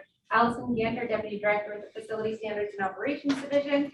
And at this moment, I'm here to provide an update on the juvenile regulations revision process, which we launched at the February board meeting. We have some exciting updates, one of them being that board members Kirk Haynes and Miguel Garcia have agreed to serve as co-chairs of the Executive Steering Committee, or ESC. As you all know, the ESC is the body that directs the work and develops the proposed revisions to the regulations. We plan to meet with the co-chairs in the next few weeks to develop the subject matter area slots on the Executive Steering Committee and to begin to review the names of people who have submitted their interest in serving as an ESC member. The ESC will be a well-balanced mixture of subject matter experts with lived and professional expertise in trauma, adolescent medicine and behavioral health, nutrition, and education. We also have the Office of Youth and Community Restoration Executive Director, Catherine Lucero, serving on the ESC to help us in the development of the SYTF, the Secure Youth Treatment Facility regulations. We want to remind anyone listening that everyone and anyone is welcome to submit their interest in serving as an ESC member through April 15th of 2022, this year, of course. There is space on our website to do so. We intend to collect broad and meaningful feedback from the community as early as possible in this process. And we intend to accomplish that feedback and get that feedback in a few ways. So number one, on our website, there will be a space to submit either an email. We have an email dedicated to feedback for the regulations revisions. And we will also be holding BSCC sponsored listening sessions. We also have a simple form to fill out on our website. So beginning tomorrow for 90 days through July 7th, members of the community are welcome to send us an email on any regulation revision or related topic. Fill out a brief form and tell us what change you'd like to see in a particular regulation. And we will be scheduling listening sessions centered around specific topics and regulations to get community feedback. We are also working on a process to solicit community feedback directly from those working in the community. So we hope to have an update on that process soon. The best way to stay informed is to bookmark the juvenile regulations link on our website and visit it often. So again, as I mentioned, we are front loading as much meaningful input as possible. And in the next few weeks, we'll be meeting with the ESC co-chairs to develop the executive steering committee. We're going to accept as much feedback as possible through the BSCC, scheduling BSCC sponsored listening sessions, and also working with community members to get meaningful feedback. We'll be continuously accepting, adding, and analyzing this feedback. So when the ESC meets, we anticipate sometime after July, we'll have as much information to share with the ESC in order to allow them to make the final proposed revisions. There will be plenty of space for participation in how the final regulations are developed. I encourage people to submit feedback and stay tuned, and we intend to provide the board with regular updates as well. The BSCC staff, I don't know why that's so hard to say, is recommending that the board approve the co-chairs, Kurt Keynes and Miguel Garcia as co-chairs, and the process outlined in this report. Happy to take any questions you may have. Thank you, Allison. Looking to the board for any questions or comments on this item and the recommendation before you. Oh, yeah. There seems to be some unauthorized comments on this side of the board. Anything, Adam, any? Oh. Just one thing, Madam Chair, I just want to say, subject to the board's approval, of course, I look forward to working with Mr. Garcia and with the community. And of course, looking forward to really good discussions, fruitful discussions, all in the name of trying to make sure that our youth stay safe, our staff stay safe, and that we can have great outcomes once youth are leaving our facilities. Thank you, thank you. Miguel? I second, I'm excited to work with you, Chief. I think this is going to be one of the most historical revision changes as we embark on SB 823 and figure out how the secure youth treatment centers are going to be looking like in across all 58 counties. So I'm excited and looking for the board's approval. Thank you, thank you. It's almost like they were applying for the job. I very much appreciate that. I will say before the board makes any motions or we hear from the public that we did approach both relatively new members in person to keep our eyes on them when we asked them to do this. This is a heavy lift, and understanding that it's not simple. I think because you're both new at this very process, you're going to find that staff is very supportive and moves the process along quickly, but it still is a heavy lift, and I appreciate your consideration. With that said, any other comments from any board members? Anyone in the public that wishes to comment on this item out? At this time, Madam Chair, we have no public comments for this item. Thank you, thank you. I'm looking for a motion and a second. Madam Chair, actually, when you called for it, I have a hand raised. Well, Adam, I'm sorry. You want to take that public comment? Yes, we will. We would not hold anybody accountable for that deficiency that you just noted. No, that'd be great. quick hand raised. Who do we have? I cannot see that. Nancy Juarez. Nancy Juarez. Yeah, thank you for accepting that late hand raise. This is Nancy Juarez with the Center on Juvenile and Criminal Justice. I just wanted to thank you, Allison, for making this process as inclusive and accessible as possible and really hearing our recommendations from advocates, community members, and youth as well, youth from the inside. Those are the voices that need to be heard during this regulation process. And these regulations will affect them. And we've seen the deficiencies in them as we've heard throughout this meeting. So I do look forward to this process and working in a collaborative way with the BSCC to ensure that youth are really heard. And to Miguel's point as well, with the secure youth track facilities, this is truly an opportunity to set a new precedent, right? And so I look forward to us finding ways that we can create a subgroup that'll really be detailed in how we treat secure youth track facilities and creating a distinguishment between those sub work groups. So with that said, thank you, and thank you for taking this late hand. Thank you. Thank you, Nancy. Appreciate your comments. Adam, any other hands waving at this point? No, there are no. Okay, we're going to move along. I'm looking for a motion in a second, please. Kathleen Allison, recommend approval of Chief Haynes and Mr. Garcia to lead this up. Thank you. Second? Dean Groudon, second. We have a motion and a second. Adam? Sheriff Penner. Aye. Miss Allison. Aye. Mr. Villarosa. Aye. Mr. Groudon. Aye. Mr. Haynes. Aye. Ms. Bard. Aye. Mr. Mills. Aye. Mr. Budnick. Aye. Mr. Garcia.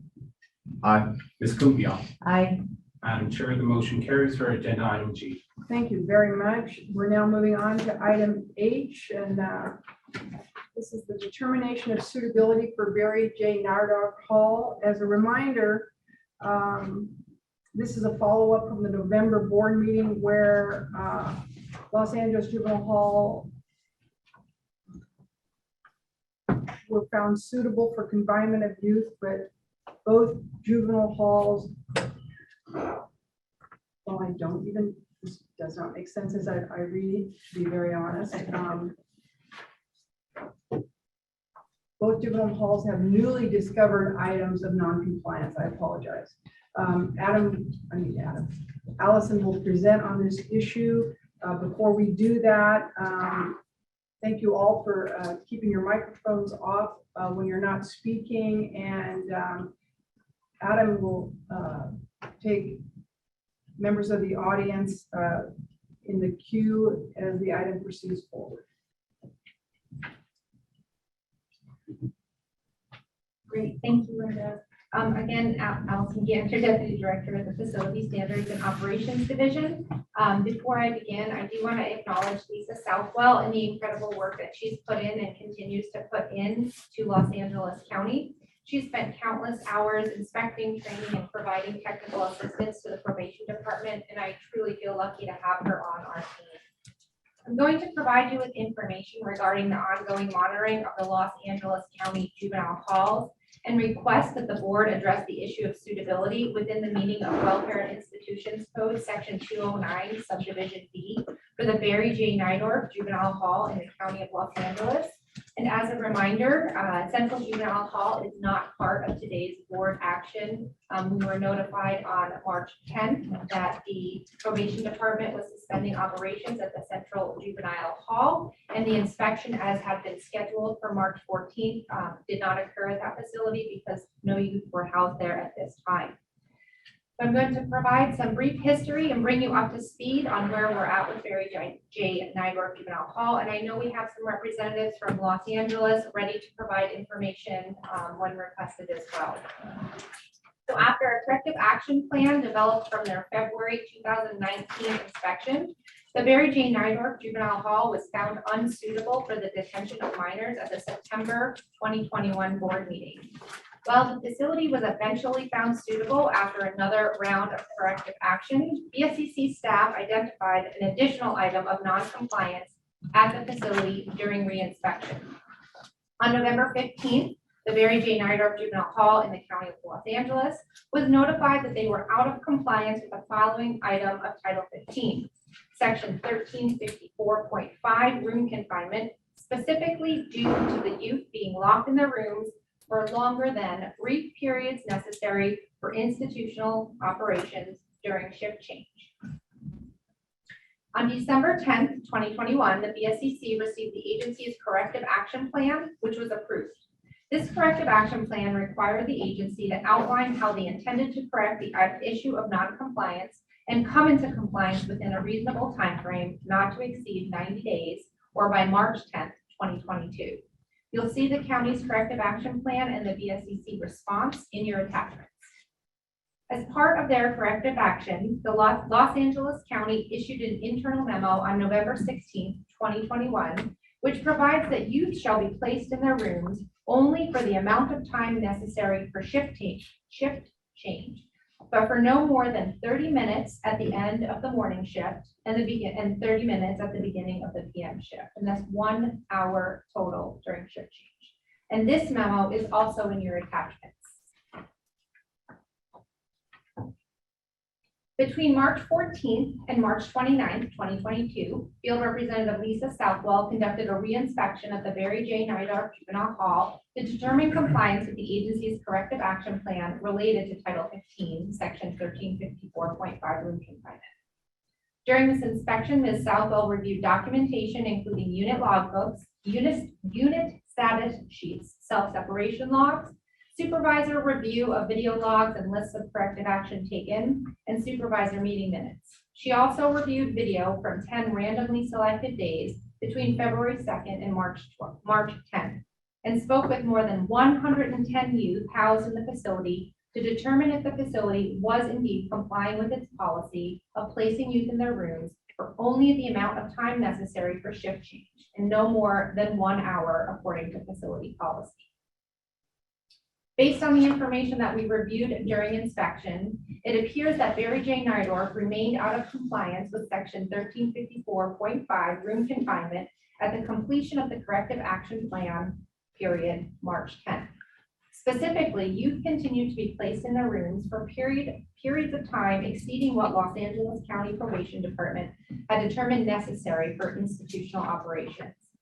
BSCC staff reviewed 80 shift changes across 8 units. These time limits were exceeded 50% of the time. It should be noted, however, that several of these shift changes exceeded limits by only a few minutes. Since March 10th, the Los Angeles County Probation Department has made significant strides in overall corrective action and system improvement. And a letter that was sent by the Probation Department was also included in your materials.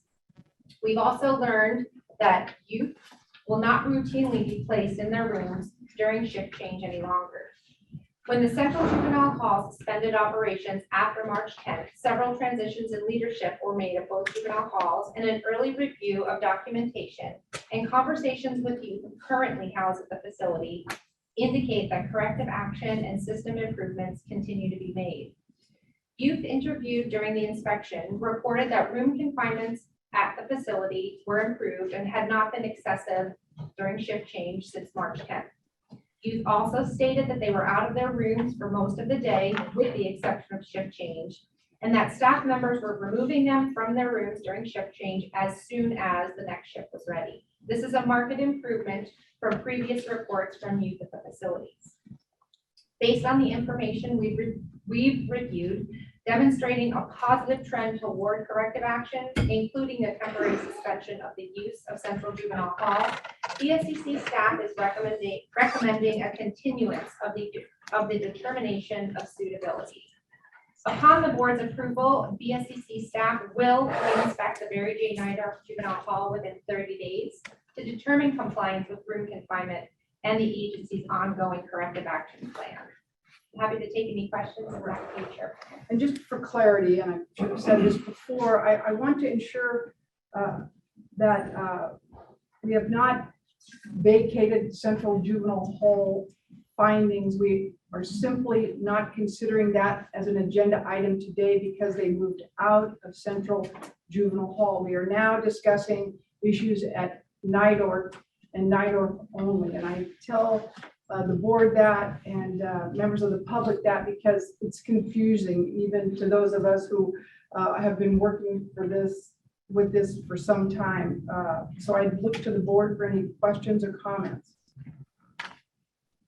I have one question for Allison, and you might have covered it. Have they given any indication when they plan to move youth back into the central juvenile hall? Their communication to us was 90 days, that they would be suspending operations for 90 days to make facility improvements and other changes at the facility. And would it be fair to say then, Allison, that they then would be subject to all of the proceedings that we were previously involved in? So they have not been vacated, they have simply been put on hold because there are no juveniles in Central Juvenile Hall. Correct. We intend to complete that inspection when youth return to the facility. Yes. Yeah, thank you, Madam Chair. And I see Chief Deputy Fletcher is there and is going to probably speak to some of the questions, but I just want to make sure that as we are looking and seeing what's been happening since November, as we've taken a look at the situation down in Los Angeles, that I see that there's been some administration changes in the leadership there, and in wanting to get an update on how that transition is going, and what do we anticipate is going to be a time frame to start to see some of the impactful work that they're working on. Just looking to make sure that's part of whatever discussion is going to happen, that we have an opportunity to hear some of those kind of things from LA County. Thank you. No, I was, same thing. I was wondering if there'd be an opportunity to hear from either Chief Gonzalez or Chief Deputy before making it. I think they will have an opportunity if they wish to speak to that. Anybody else on the board? I see Deputy Chief Fletcher on the Zoom. Are you wishing to respond or comment on these items? Yes, thank you, Chair Penner. Karen Fletcher, I'm the Chief Deputy in LA County overseeing the operations of our institutions. So good afternoon, and certainly thank you for allowing us to be present and to address the non-compliance issues in our juvenile halls. Chief Gonzalez was on the call all morning, but unfortunately he had to leave to attend a court hearing. So today I'm joined by a couple of our superintendents, Janice Jones and Scott Sanders, our Bureau Chief, Mark Garcia, and Mr. Collins and Mr. Gomez with the Department of Human Resources. When Chief Gonzalez first arrived in Los Angeles County just over a year ago to lead this department, the department was in a very transitional period. We were in the midst of addressing findings of recent BSCC inspections, among other things. We were being very reactive rather than proactive at that time. The department has been riddled with systemic issues for decades. Chief Gonzalez was hired specifically for his commitment to reform and reforms in this department and to provide the best care, supervision, and rehabilitation services for our clients, both adults and juveniles. But long-lasting change takes time. The probation leadership team has taken strides to push the department to reimagine how we can better serve our clients, our community, and support our staff. In October of 2021, we received our first notice of unsuitability, and we worked to bring the juvenile halls into full compliance. We provided extensive training to our staff. We established teams to review all paperwork to ensure we were in compliance with Title 15 regulations, and directed staff to conduct video audits of the facilities to ensure that no incidents were overlooked. We have worked in partnership with county partners and the BSCC to bring our halls into compliance. But it is simply not only just about reaching compliance, but it is the right thing to do by the youth that we serve. They deserve better. They enter our facilities oftentimes at the worst moment in their lives, and we are tasked with the very important responsibility of the safety, supervision, and providing rehabilitation services to them. They should receive the best services and treatment that we can offer. We have struggled with leadership and staffing in our halls for many years. We have some amazing staff that are dedicated, they're intelligent, and they rise to the challenge. But there are still members of our team who are resistant to change. We understand that if the right leadership is not in place, and even if we have all the appropriate policies in order, technology and right programming, we will not be able to accomplish the goals. The staff will not feel empowered to do what is legally mandated, and our youth will not feel safe or flourish while under our care. We have, over the years, continually fallen short of meeting the mark. We have seen examples countless times throughout this process. As a result, we have taken several steps to rectify the issues. On March 10th, 2022, Chief Gonzalez ordered the temporary suspension of operations at our Central Juvenile Hall and moved 135 youth to Barry J. Nordoff Juvenile Hall so that we could focus on performing delayed maintenance at the facility, as well as transitioning and training new leadership. 2 new superintendents have been appointed to oversee Barry J. and Central Juvenile Hall. One is already in place and one begins on Monday, April the 11th. New directors have also been appointed to assist the superintendents in the day-to-day operations and management of the facilities. We plan to provide much support, training, and mentoring to this new team so that our youth are receiving the absolute best and our staff are performing at their best. On April 5th and 6th, our new leadership team received internal in-person training from our BSCC representative, Lisa Southwell. That has been extraordinary. This afternoon, she will be training our supervisors in the institutions as well. We are absolutely committed to the mission, as well as to the success of the youth and our staff. We continue to provide ongoing training to staff. We have created BSCC compliance team with the sole responsibility to provide technical assistance in our facilities and assist in the monitoring of complete compliance with Title 15 regulations. During the recent reinspection, we were notified on March 29th that there were findings of room confinement in violation of the department's policy. Staff were observed in video exceeding the allotted time of 30 minutes on either side of shift change. On March 26th, we issued a directive forbidding the use of room confinement during shift change.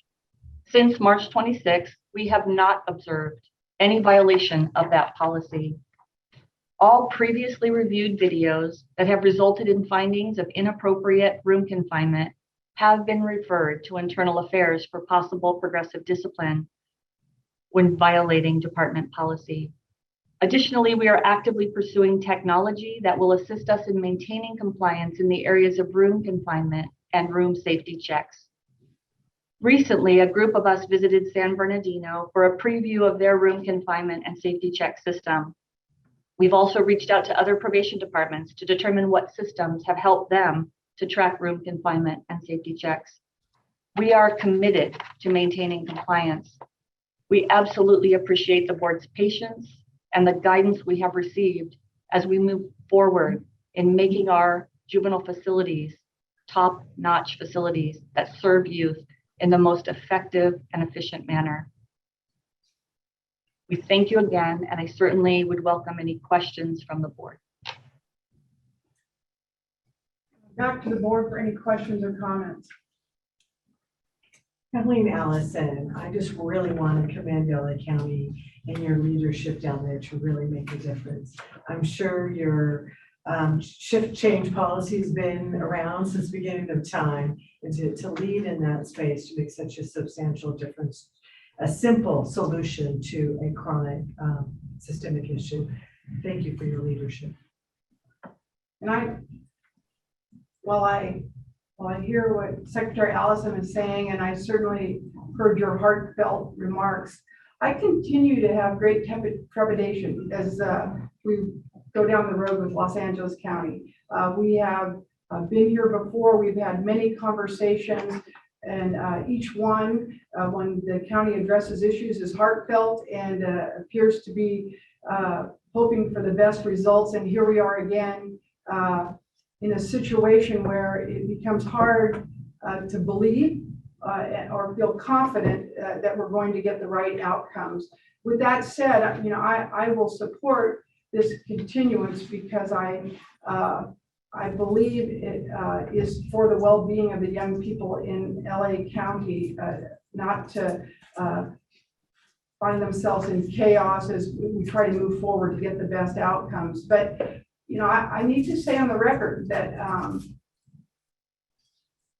LA always verbalizes that they want to do the right thing. And as we continue to take a close look at that, that's not necessarily what we see. And we will keep pressure on in LA to ensure that the outcome for young people in that county is the best it can be. And I look to the board for any other questions or comments. I echo your sentiments, and in a way, it is LA County probation that's holding sort of the public's confidence in this board is being challenged by this. I mean, this is happening every quarter now. And in this particular case, maybe the facts are a bit different, because I think what I'm hearing is that it was resolved, and it was even resolved before the audit took place. So that's slightly different. But I think that the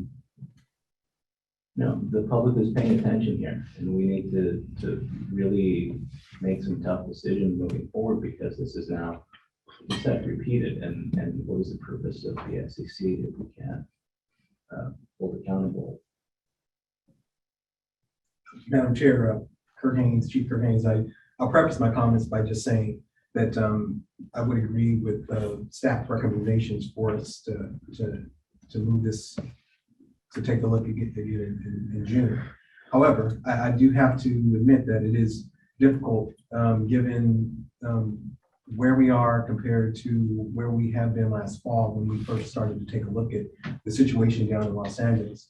And I believe then when we first started this conversation, is that LA County probation by themselves aren't going to be able to fix this situation. This is a Los Angeles County problem that needs to be resolved with all hands on deck in order to remedy the situation that's going on down there. And I really appreciate Chief Gonzalez and Chief Deputy Fletcher and the leadership there as they maneuver through not just the reactionary kinds of things of the history that we've seen with LA County, but there is a culture that I can imagine that's part of, that's been ingrained in the department, where I'm sure change and hard to deal with kind of things and hard to get staff to understand where the department needs to go. It's a challenge. I can imagine that it probably is, but it is something that we know, so that we know that youth aren't placed in these kinds of positions, that things have to change in Los Angeles County. And I'm hoping that given the administration's change in leadership that's there, that there can be continued progress being made. I appreciate the progress that has been made, but it's frustrating to come back to these meetings and to hear that we've done this to get better, but only to find out that there are other issues that are cropping up. And so, you know, I really want it to believe that there can be change and that it can be positive change in Los Angeles. But I think I agree with many of my fellow board members that our patience is wearing thin. I think the public's patience is wearing thin. But we are looking forward to being a partner, just like we talked about earlier with some other departments where pressure has been brought to bear by the BSCC, that the pressure will not go away. But we hope that this pressure that is being brought to bear is something that is going to ultimately improve the conditions for our youth that are there in LA County. It's critical that it can't just be lip service, but it has to be true foundational change that happens in Los Angeles County. And I'll just say it for me, I'll just say that as a fellow chief, that the part of the problem is an investment in the infrastructure that needs to be made by LA County to take a look at how we're going to be housing youth in Los Angeles County in the future. What kind of facility do our kids deserve to be able to be in? And that's a decision that, again, LA County can only make. And so I'm going to, recommend and approve or agree with the staff recommendations today. But really looking forward to see hopeful progress that's going to be made. Thank you. Anybody else? Yeah. Sorry. Yeah, I'll make it short. It is challenging to agree with the continuance of determining whether BJN is suitable, but just knowing and reminding myself as a young person, wanting programming, wanting to go to school, and knowing that I'm in a situation to be held accountable. I believe that the best services should be provided. And so I feel that the pressure should continue to be placed on LA County by the BSCC. But I'm really conflicted on whether we continue to determine whether they're suitable or not. But I understand that there are limited institutions now in the county. And I would just stress the importance of programming when young people are inside the facilities, that they are receiving the education, they are having frequent contact with family members, they're being able to program. So just wanted to share those comments. Thank you. Any other members of the board? Yes. I've got one. So my area of concern when they closed the Central Juvenile Hall 4 days before the reinspection was scheduled. And it sounds like, they had good intentions. The intentions are to help affect change in that facility with leadership changes, staff training, and making repairs. I wonder if there's, and I found what I asked earlier here, Allison, I apologize for that, but they had planned to phase back in and repopulate by June 12th, correct?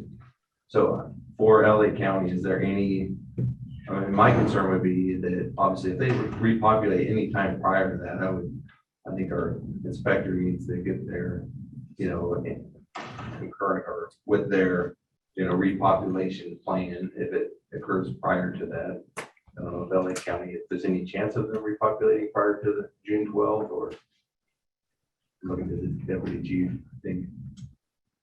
Yes, thank you for the question. That is our ultimate goal. We did do the pause for 90 days. I was just out at the facility last night. Chief Gonzalez was there earlier in the week to look at the improvements that have been made, and we have made significant progress in those improvements, while at the same time our new leadership comes in. So that's been accomplished. Many of the new directors begin on Monday, April the 11th, with the superintendent of Central Juvenile Hall already in place since March 14th. So a lot has happened. The training is ongoing, but the directors, as I mentioned, had been trained on Tuesday and Wednesday, and supervisors today. So we do plan to be back before the 90 days is up. And certainly if youth are brought back at any time before that, we'll continue with our inspection. Yeah, and I think that needs to be said and repeated again and again, and that is that we haven't vacated any of the prior findings. And when they go back in, and we certainly can't inspect any of those without young people in the facility, when they go back in, we will be intensely looking at everything that's going on and ensuring that we're not allowing people to move young people from here to there to avoid any findings that would take us to a closure of a facility. So we are considering all of that, and you can ensure that we are not going to let up the pressure. Understanding that often you talk to executive and administrators, and they are absolutely want things to go positively and have the best outcomes. And we are just demanding repeatedly that it is your frontline staff and your people in those facilities that also carry that mission forward. So let me preface first that if I didn't make clear, I completely empathize with the plight of Los Angeles County, and I have a lot of respect for Chief Gonzalez and believe that he will do the right thing in Los Angeles. And I'm not quite following because we're suspending looking at items of non-compliance because juveniles are not being housed there. Then the juveniles are going to be housed there again before we address these items of non-compliance. It's the same location. And so it seems like one would not follow the other. That we would then address these because it's a location specific item. And that finding it occurred. These things occurred. And am I making sense? you are, except I think we've discussed that internally. We actually have a response for that because the vacating the premises does impact some of the probable issues that they were facing in terms of room confinement. And Alvin, you can speak to that. I think going forward, if young people were back in there, those findings would still be considered and inspected towards. And we inspect right away to take a hard look at those. The issue is if there's no young people in there, it's not realistic to consider that because there's nothing to inspect towards. Is that accurate? Yes, we certainly, see some of the timing issues, but we do intend to review information up through the corrective action plan period, and then also take a look at what's currently happening when the young people get there, much like we did at the Mary J. Nydor facility. We found that there were items of non-compliance through the corrective action plan. Due to the timing, we were able to review information following that, and then see trending upward, which results in the recommendation to continue its now. Not exactly sure if the same exact process would follow at the Central Juvenile Hall, but we do intend to conduct the same level of inspection during the corrective action timeframe period, and then what's going on currently. And the same level of staff dedication that we've had for LA County in particular will continue in our inspection. Yes. Yes. I see your hand, Scott. Just give me 1 minute. Did that help you hear I know it's confusing. Unprecedented. We've said it a lot. No, I don't have to be 100% satisfied. Okay. Aaron, do you want to add anything for clarity on this process because it is confusing? No, I think I understand what the board member Villarosa is concerned about, which is by holding off on inspecting Central, are we allowing them to sort of evade our inspection in some ways? And should we or should we have not agendized Central today, even though the youth aren't there? And I think at the end of the day, in our discussions about the appropriateness of that is in some ways the issue is moot because the youth aren't there. And the concern and the question is if we had agendized Central and at the board, and let's just assume for the sake of argument that the board could have found them unsuitable based on the fact of the prior violation, maybe prior violations that were going up to March 10th, which was the date in which they vacated the premises. What would occur at that point? And what would occur if we had put Central on the agenda today and we're looking at potential prior violations would be a determination to suitability, maybe a finding of unsuitability. And then at that point, the process and what we did back in September was we then noticed the county and they still have 60 days to vacate the premises. And the issue would be, well, do we still end up re-inspecting during that time and try to bring them back in compliance because of that finding of unsuitability or not? Or is it more appropriate in terms of the timing just to put a pause, which is what we effectively did by not agendizing Central, and coming back and inspecting if and when youth go back into that facility. So we sort of end up in the same place procedurally, but I think we'll have an opportunity to, again, to agendize suitability very expeditiously if and when the youth are moved back into that facility. I appreciate that. It makes sense, and we also have to be practical here. I suppose it makes a difference because the only factor is that we are being told that youth are returning. We're being told almost on a date certain. So that's the only reason that I bring this up. I suppose it makes a difference if it were that the facilities were somehow unsuitable, and then we know that that's being remedied, or it has to be remedied before juveniles come back in. But in this case, it's really procedural. And so really the only way to do another inspection is after there's youth there. That's right. It's not a facility plan issue, it's an operations issue. Thank you for indulging me. Madam Chair, can I ask one more question? As we have this discussion around the facility and the capability of the facility really supporting the procedure, one of the things that I think about maybe asking Chief Deputy Fletcher is, I know one of the struggles has been around the means to be able to gauge room confinement, the room checks, the safety room checks, and there was the discussion about a automated system in order to help to fulfill that function for the safety checks.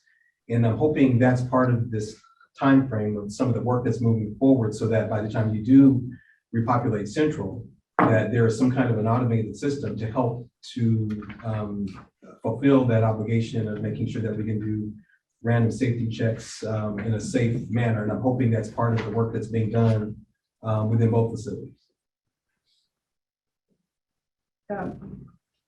Karen? Chief Haynes, absolutely. We are very committed to having the technology in place. We certainly have to go through a procurement process, which we are working on now to be able to have the details to move forward. Oftentimes, we're struggling with, Central is 100 years old. Wi-Fi access is limited, so we're working around that. But certainly, as quickly as possible, we'll have that in place.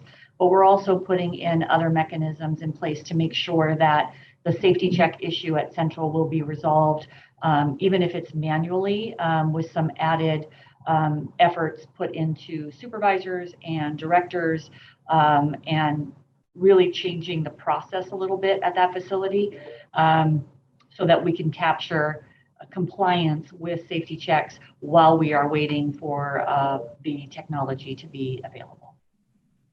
Thank you. Any other, Scott? Oh, I'm sorry, Scott. So this conversation, after all the years on this board, is probably the toughest and most emotional conversation for me, because I started coming to Barry J. Nydorf every Saturday in 2004 as a creative writing teacher for Inside Out Writers. And I still come every week. I'm in town since 2004 with the ARC mentoring program. And I love that place. And I don't love it because of concrete or brick or razor wire. I love it because I love many of the people there. Hundreds, if not thousands, of our ARC members I met for the first time there in those units.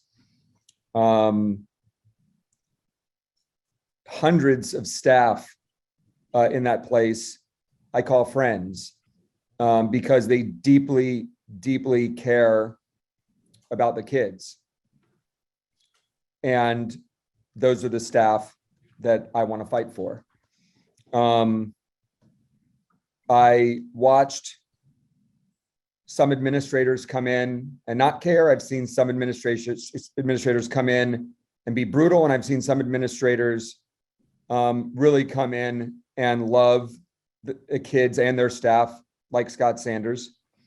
And at the same time, I am very worried about everything I've read, but I also have faith in our new leadership in probation Ms. Fletcher, Chief Gonzalez, Adam Bettino, but also believe that there's a lot of people below them that are going to make it very difficult for them to lead, which we've seen since the day I walked in there in 2004 and probably before that.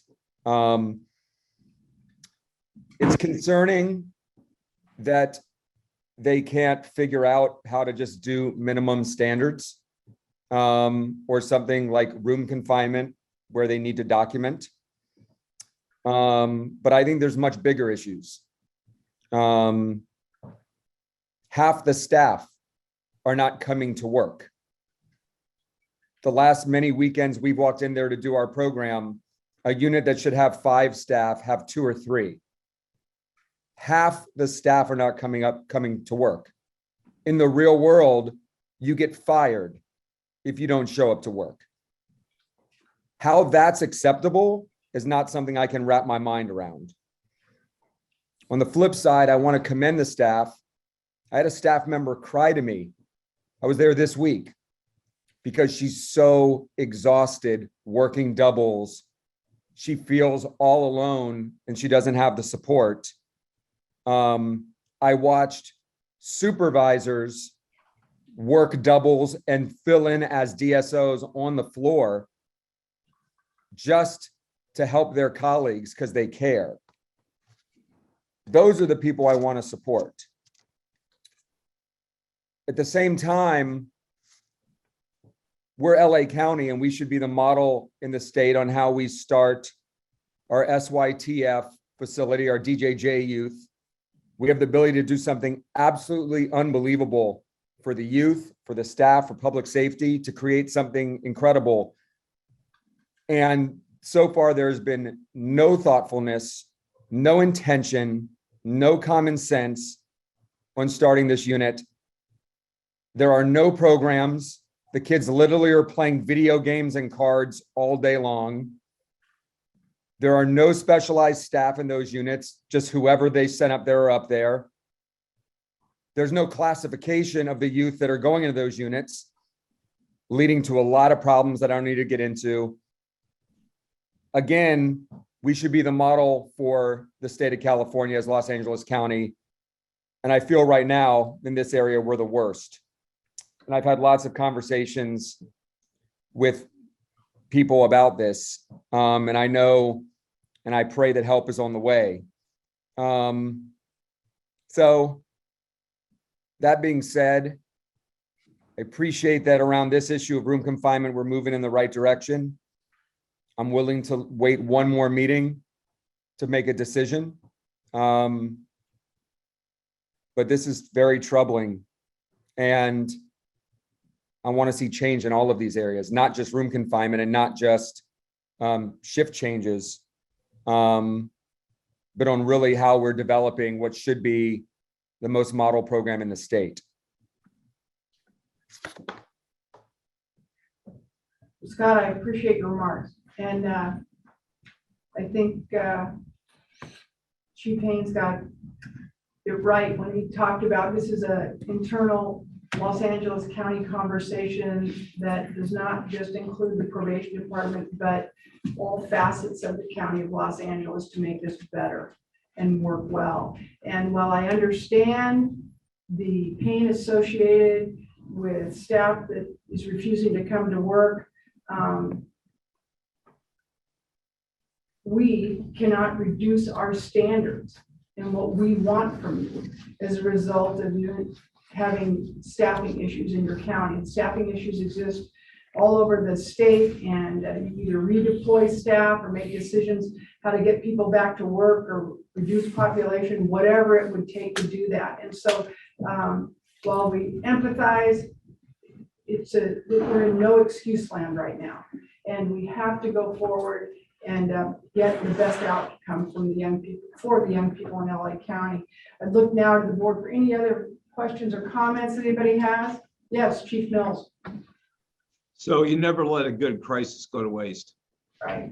And I think we're at a point, I'm willing to go along with my colleagues and wait one more meeting. But I think that for Chief Gonzalez and Chief Deputy Fletcher, we need to use the crisis to force the issue in Los Angeles at some point. And what that looks like, I'm not sure, because we really lack the authority to do a whole lot other than recommend shutting down the facility. So I do think we're at a crisis point in Los Angeles. They can't fix it because of the lack of involvement and support of staff. And so if that means that we have to take the initiative to help Chief Gonzalez and Chief Deputy Fletcher, then I think that we need to be in a position where we're willing to stand up and do that on behalf of the kids who are in that facility. Thank you. Chief, that was so well said. Thank you. Exactly. Don't, what would that be exactly? So for example, I listened back and I felt hopeful. So Chief Haynes said that it seems like there was somewhat of a plan to use technology to help solve some of the prior problems. But then I heard, no, the move back is before the technology is going to be here. And we really don't know when it'll be because it's really outside of the probation department's hands. That goes with the county. I can only imagine IT or procurement or whatever else it is. When I think back at what happened earlier in this meeting with another county, which we were able to help by applying pressure, and I wonder if there isn't room here for something similar.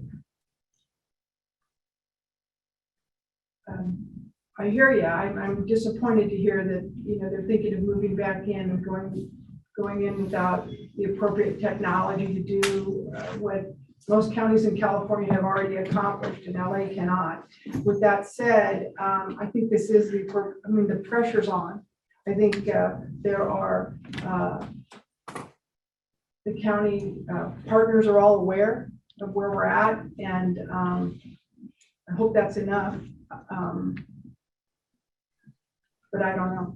And I'm not certain, why they must move in before they get some of these tools, available to them that they can access and do this in a way that, seems like, yes. Sorry. So we have a small jail. We just implemented one of those systems, and it did take a number of months. And part of it was just like everything else consumers are trying to purchase now. There was a long delay in availability of the equipment was the primary delay.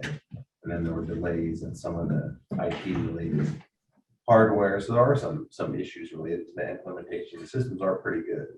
And the value they give you is the affirmative documentation, plus they have reminders. If you haven't checked on a cell or housing unit in a certain amount of time, it'll start hitting you with an alarm. You need to get in there and do it. So and that's why everyone's going to these systems. There's some clear advantages, but I know just from implementing it recently, it took much longer than we had expected or hoped.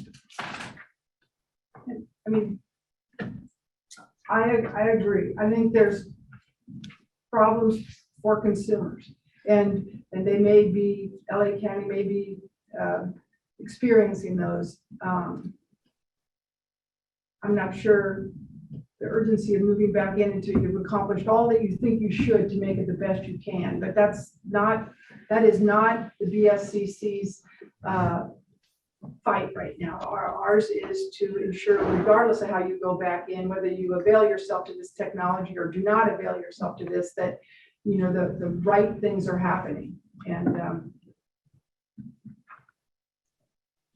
Arthur, did you want to respond in any way? I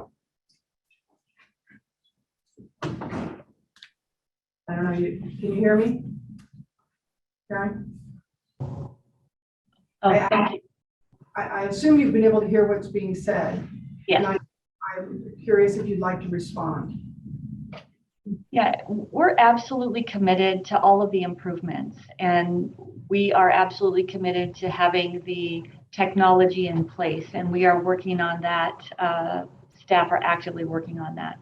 So I think that we often weigh, right? Is it better to leave the kids at Barry J at this point until that piece is complete, or phase them back in a safe and secure way so that we are having youth at Central that are maybe closer to their families for visits.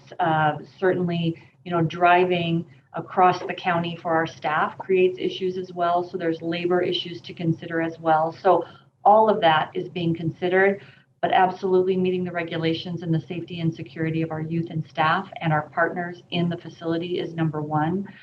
So we will make it happen with respect to technology and evaluate those things before we move back. But we would absolutely love to be back before the 90 days is up, and we'll weigh that with the timeline of that technology as well. Anything further from board members? We're going to go now to public comment. Adam? Madam Chair, we currently have 7 on Zoom, 1 in the room. Okay, and before we go to the 7, we will close the queue there. In Palm Springs, Mills, any public comment? None. And none in LA. Okay, and we're going to move forward just as a, sort of a personal consideration for the board members that are here. I note that people are taking brief breaks as needed for whatever reason. And I'm going to do the same right now, but we will begin with public comment. Are we okay with continuing the board meeting in that fashion? Okay, thank you to everybody. And we'll take public comment. Okay. Sure, Claudia, can take the gavel. Sure, Grant. Well, I hate to do this.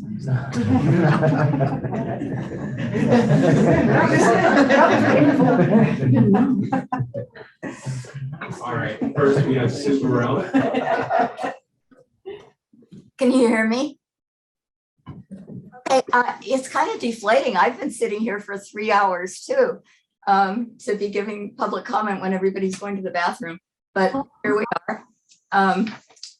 So I was going to say good morning, Madam Chair, but I will not. Good morning, members of the board. I'm Sue Burrell on behalf of the Pacific Juvenile Defenders Center. Hold on 1 second, Sue.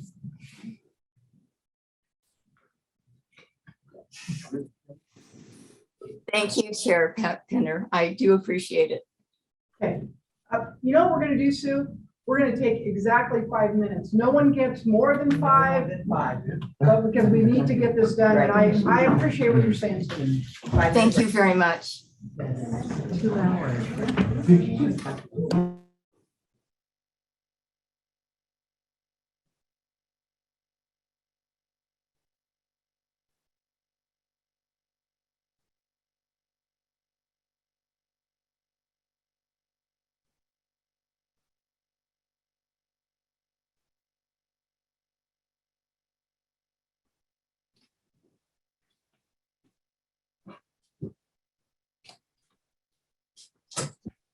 Oh, I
Good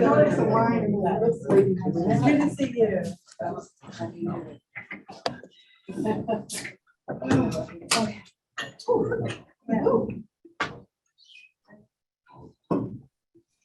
Okay.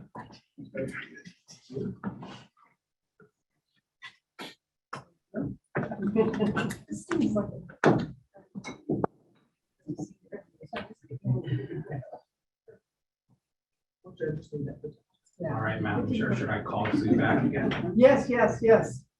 Sue, are you on the line? Yes, I am. Thank you very much for doing that. It makes me feel like maybe this counts. It does count, and we're gonna call that the Sue Burrell timeout. Thank you. I appreciate you being straightforward about what you thought. It helped the chair be, more honest and ethical. Thank you. We will restart your time. Go ahead. Here we go. Good afternoon, Madam Chair and members of the board. I'm Sue Burrell, and I'm speaking on behalf of the Pacific Juvenile Defender Center. We're grateful for the ongoing efforts to bring Los Angeles facilities into compliance, but it doesn't seem like it's working. We've heard from public defenders in just the past couple of days that there continue to be lockdowns, most recently because of what are being described as riots. We've heard that probation wants to bring in people who are untrained in caring for juveniles to help with staffing shortages. And moving youth abruptly from Central to Barry J. Nydorf was totally chaotic for youth and their families. All of these things create successive violations of Title 15 beyond the ones that you have so carefully documented. It feels like we're in the movie Groundhog Day, reliving the unsuitability findings with no end in sight. The LA facilities are impervious to corrective action despite the enormous efforts being made. We urge you to work with Chief Gonzalez and Chief Deputy Fletcher to assure that youth are permanently moved out of Central Juvenile Hall and Barry J. Nydorf, and that they be handled in safe, supportive settings that conform to Title 15 and state law. There's a lot of great work being done in LA with respect to reimagining youth justice. That's where this needs to go. Thank you for your consideration. Thank you, Sue. Thank you. Next, we have Melinda Connie.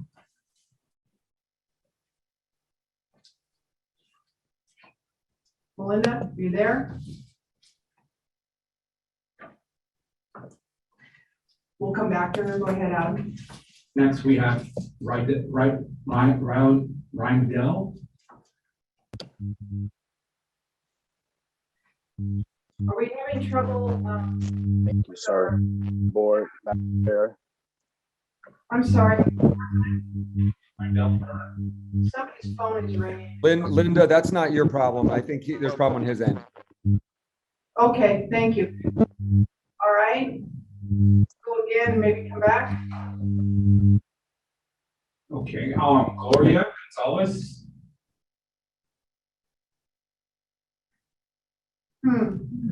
I don't like a 3 for 3. That's not good.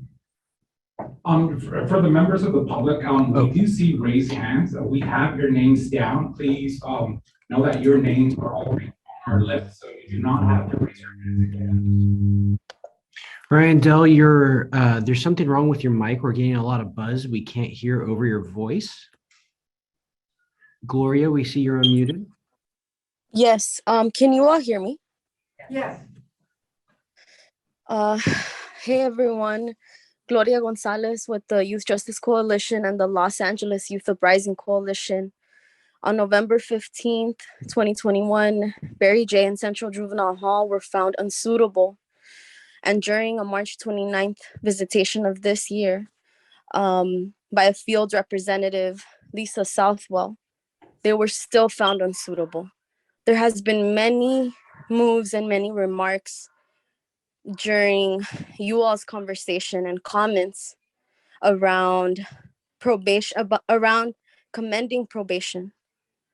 But this is an urgent need, and there needs to be robust shifts and changes, and this needs to be handled as a situation that is urgent. There are young people that are dealing with these conditions as we speak right now. The young people in these facilities are being further harmed and put in unsafe conditions that will only continue to further create an unsafe environment for the young people and for the probation officers. There needs to be mechanisms in place so that community-based organizations that are doing powerful, safe, consistent youth development programs and trauma-informed services can go inside and support the youth, just like we see Young Women's Freedom Center doing, like we see the Anti-Recidivism Coalition doing, the Arts and Healing Justice Network doing. Right now, probation and you all on the BSCC and the Board of Supervisors are failing those young people, are failing to meet the needs of the young people that are under your care.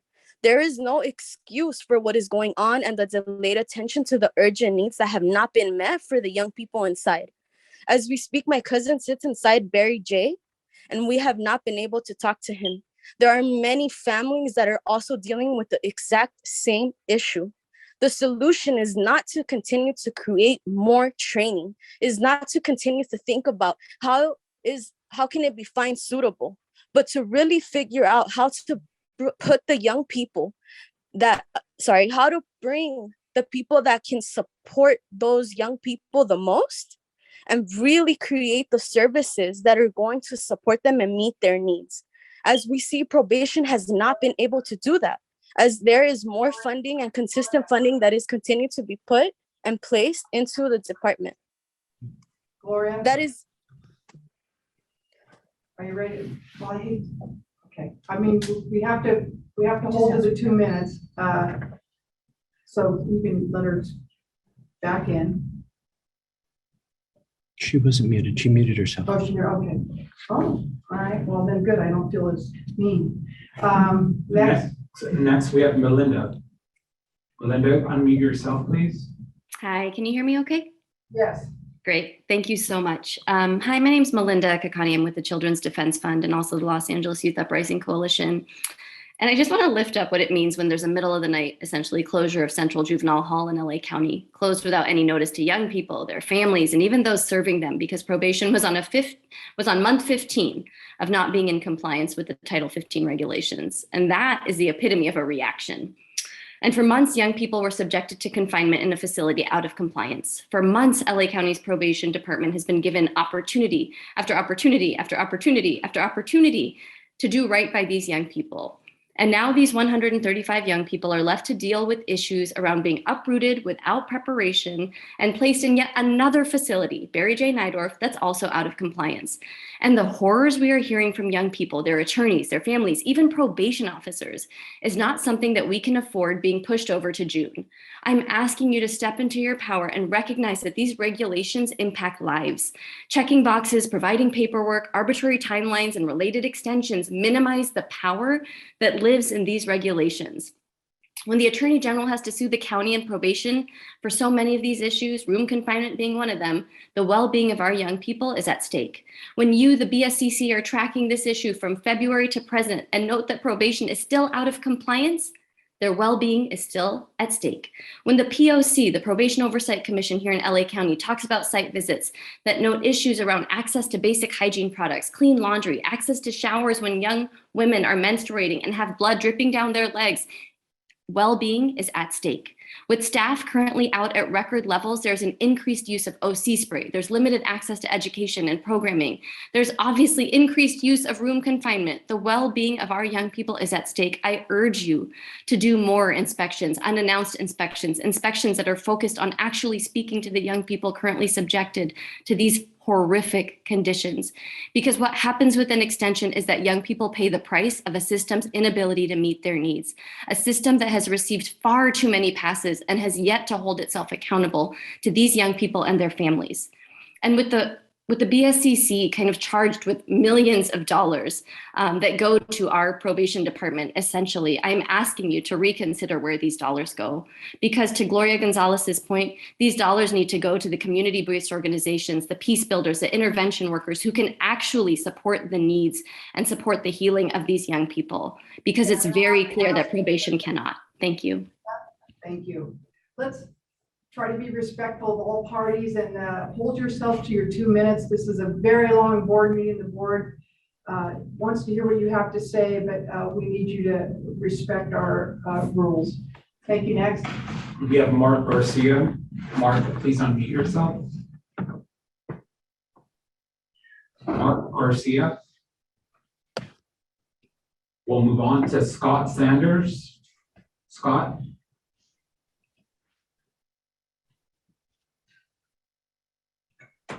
And we'll move on to Jessica. Jessica, are you on the call with us? Yes, good afternoon. My name is Jessica Cambero. I am a Hope and Redemption Team life coach at ARC. Today, I am representing the Anti-Recidivism Coalition. As a formerly incarcerated youth offender, I am here to share my experience. When I was 17 years old, detained at Barry J. Neidorff Juvenile Hall, Barry J. was unable to provide the proper safety and security, therefore would leave us locked in a cell for 24 hours a day. And I do want to say that this was in 2004, and today I heard a testimony from people on the board that said that this is still going on today. You know, the staff isn't coming into work, leaving the children, and I'm going to call them children because they're not 18 years old yet. They're not allowed to vote. They're not allowed to buy a cigarette. They're not allowed to do many things, file taxes. Therefore, they are still children. So let's put that name on them. Let's call them what they are. While I was at Barry J. Neidorff, I was not provided proper guidance as to what to do after I was released. There wasn't any efforts of rehabilitation or a safe place to provide those measures. Placing these children in a facility like Youth Authority and Barry J. Neidorff Juvenile Hall hinders them from self-healing, growth, and maturity.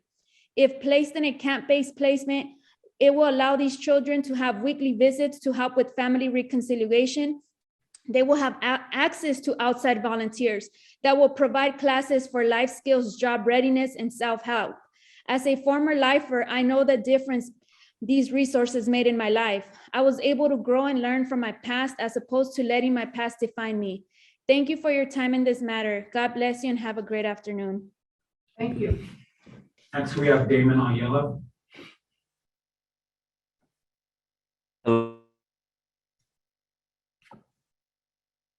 you there, Damon? We had you for a moment, Damon, but it looks like you remuted yourself. Okay, I don't know how that happened, but okay, thank you.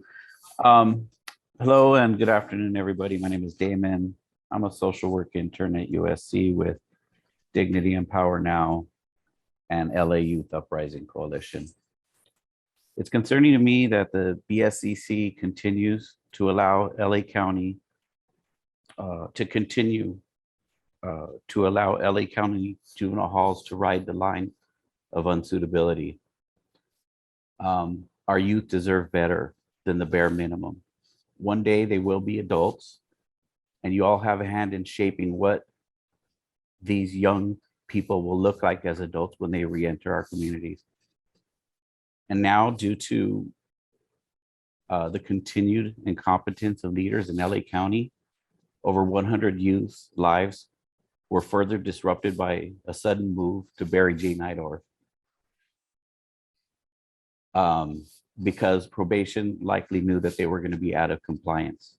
So I ask, how much more trauma will this body allow LA County to perpetrate on our youth? Our young people deserve better. With a $400 million budget for less than 400 kids, they should be getting it too. It's time for something new. It's been almost 40 years since I lived at Barry J. Neidorff myself, and nothing has changed. We have a plan in LA County called Youth Justice Reimagined. It calls for trauma-informed care, credible messengers that are willing to show up to work, and restorative and healing justice. That's what these youth deserve. And I implore the BSCC to demand more from LA County. Thank you. Thank you. Next, we have Frank Paredes. Good afternoon, board. My name is Frank Paredes. I am a member of the Probation Managers Association, one of 3 labor unions, part of the coalition. I'm really sorry to hear the discouragement regarding our development and some of the greatness that truly LA has. I know it's a complex realm. I've worked every part of that, and we would like to know, and every size, every department varies in size, scope, and culture. But there are two missions here. One being the observation of how we provide youth their best path for success, right? But also not to deter or discourage future officers from fulfilling their calling, right? To build relationships with spectrums of youth that we all care for, with all those risk behaviors that they're expressing. So in terms of Los Angeles, we have a perception of a design problem, communication challenge, but ultimately we are committed and committed to being that guiding light in the human development system. And labor is strong in Los Angeles with all these complexities, and we'd like to be included in that conversation. We have yet to meet with ARC or other stakeholders. It's a very busy time, but we want to cultivate those best practices. I agree with Chief Haynes. It's all about unity. And I just wanted to share that with you, as we have managers that have 50 years of experience, and we have leaders going into the halls, all that need to be supported and inspired with this new vision. And I think we can do that collectively, but we have to have deeper discussions before making any final decisions on our future here in LA. Thank you. Next, we have Nicole.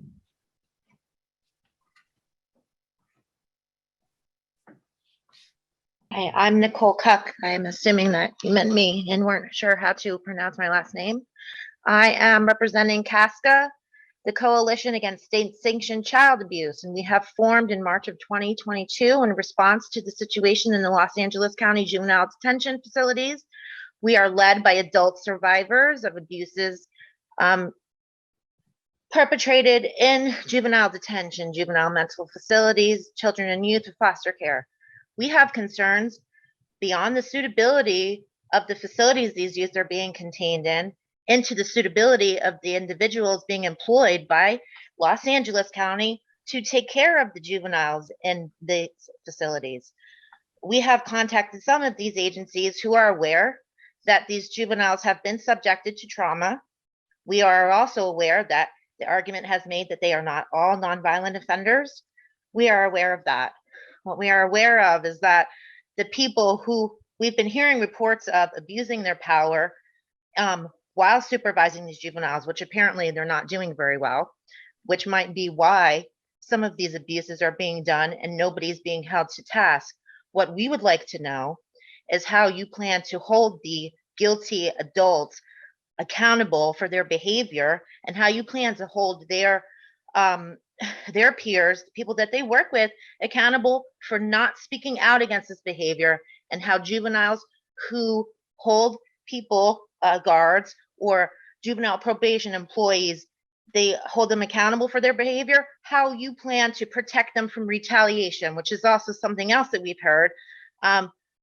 We'd like to thank Los Angeles County Juvenile Detention for becoming a beacon of what not to do and helping us set forward and protecting these children, these vulnerable children, from the abuses they're being subjected to by the people who are holding them accountable for bad behavior.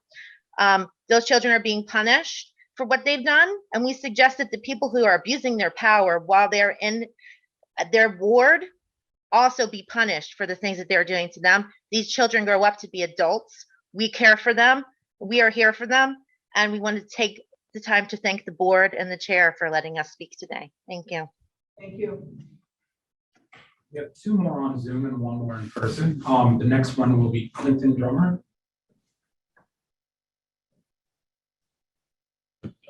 Hello, good afternoon. My name is Clinton Drummer. I'm with the Anti-Recidivism Coalition, Hope and Redemption Team. And I'm just calling to voice my concern for the youth housed at Barry J. As a formerly incarcerated person, I know firsthand how dangerous it could be to rehabilitation and to growth, to be housed in a place where you are not getting adequate program. You know, with this place being understaffed, These kids are not able to see their families, not being able to go outside sometimes. These are very, very dangerous situations in regards to these kids' growth and these kids' mental health. So I just want to voice my concern for that. And I hope that these kids could be housed in a place where they can get the things that they need to be rehabilitated and to be better, to have a brighter future, because these kids deserve that, just like all of us did. Thank you. Thank you.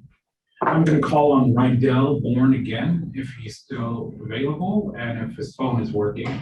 Rydell. Yes, can you guys hear me? Yes. Perfect. Yes, my concern is also with Barry J. And just to reiterate and kind of like emphasize on what other people were saying, we're about to approve one of the biggest budgets, a $409 million budget to incarcerate young people. It's unacceptable. It's really pretty the much worse possible return on an investment. I feel like the board should fully fund YJR, get those YES teams in there now. We need to get credible messengers and peace builders inside of the facility. I don't know if you guys are paying attention to what's really going on in there, but it's like, how do you expect the young people to get better when they're in these worst, poorest, horrible conditions? We need to start building those safe and secure healing centers, because the time to close Barry J is pretty much now. Barry J is not progressing. Obviously, we will be talking about the progress of it, but we're not. We're talking about the downfall of it, and it's not helping these young people. And so if you guys can really just take that in consideration, think of it as if your kid was in there.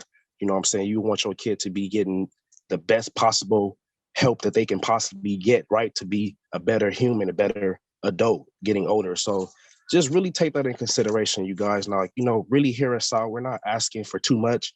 We're asking that you just help these young people, and we're asking nicely, we don't want to keep asking, because then we're going to have to start talking about, how do we find people who can actually meet our demands and get the things that we're asking for. So thank you all for your time. I really appreciate it. Thank you. And in the room, we have Kent Mendoza. Kent, please go. Hello, board. Thank you for having us. Yeah, I think on the side there, Ken. My name is Sean Ramesh. So my name is Ken Mendoza. I'm the manager of advocacy and community organizer at the Anti-Recidivism Coalition. Thank you for having me here today. I am, and for performing much needed inspections, but it's clear that young people are still suffering from staff shortages. The BSCC has to have better communication with probation departments such that kids are not harming the process like we're witnessing in LA. The BSCC must be accountable and responsible to guiding probation departments in their staffing issues. Also, the BSCC must be aware of probation staffing and limitations that are preventing kids from receiving age-appropriate services and programming. The BSCC should not only set standards of these facilities based on just physical facility structures, but also support and guide probation departments in working with CPOs who are equipped, trained, and ready to work with youth inside during their journey and upon release, like ARC, who goes inside Barry J. United Juvenile Hall on the weekends, but just for a few hours. Right now, not only do we have 29 youth committed to the Safe Youth Treatment Facility who are stuck in Barry J. United Juvenile Hall, receiving no programming aimed towards their journey to transformation or reentry, but we also have now approximately more than 270 youth in Barry J. United Juvenile Hall overall. The minimum to operate the facility is 88 staff, which is already too low, but there are currently only around 70 to 75 staff. On top of this, large quantities of staff have, like some people have talked about, are calling in sick, not showing up to work, and more staff are being hired to fill in gaps. Someone that has lived in these facilities, it's important you begin to we begin to support these young people. If staff aren't showing up to work, youth can go outside for recreation. They cannot have programming. They cannot have visitors. They cannot do anything. Simply just be confined in a jail cell. This is unacceptable, as studies have shown that the maintenance of positive relations with loved ones is vital to rehabilitation and successful reentry. The reason Barry J is facing these issues with these young people being transferred is also due to findings of the BSCC non-compliance. So I really just urge that we develop processes that are more better for the community, that we engage with more impacted communities and individuals, and that this committee does more, setting up standards that will not only bring more community, that will bring more community resources and programming inside this facility. It shouldn't just be about facility structures, but it should be about programming inside this facility. Thank you so much. Thank you, Ken. Madam Chair, the queue was closed and there are no more public Thank you comments. very much. Back to the board. Any questions or comments? I want to comment, yes. I want to thank everyone from the community for caring about our youth in LA County.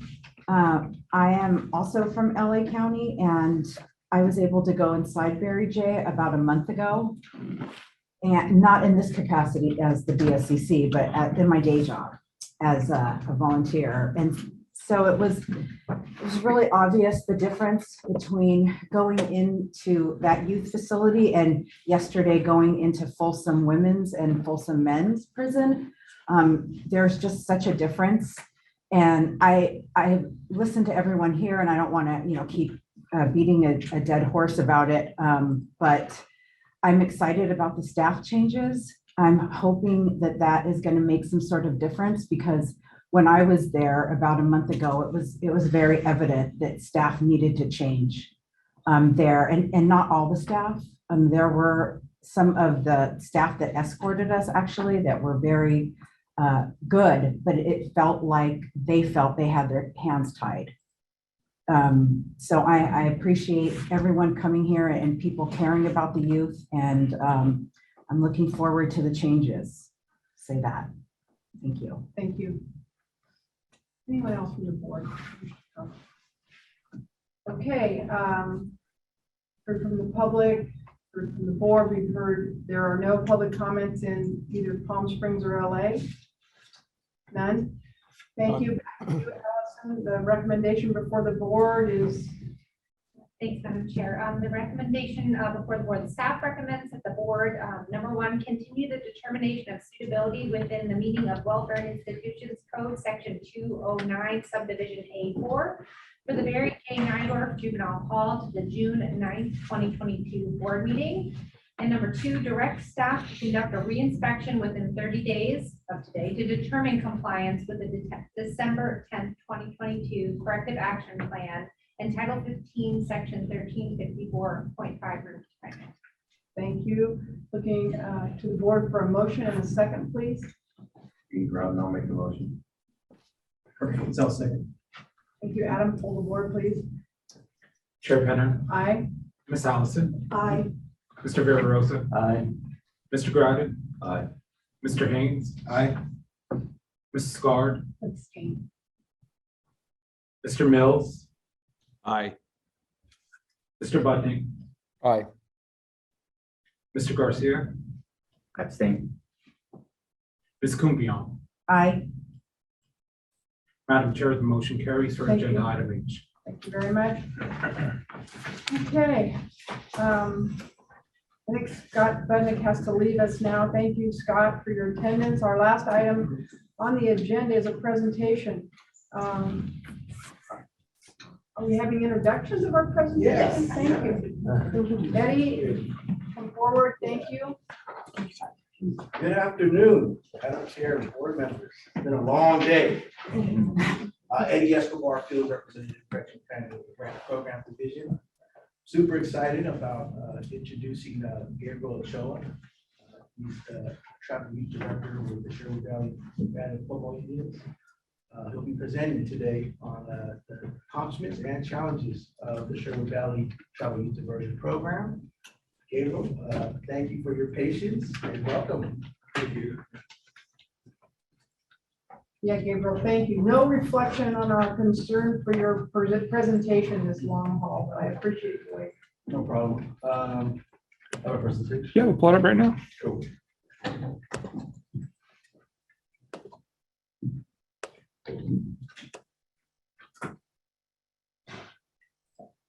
One moment. Just press the arrow to click the next one. Yeah, let me get it out of presentation mode there.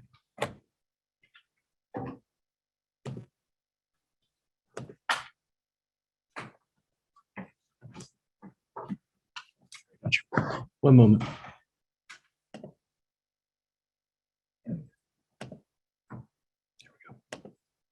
Okay.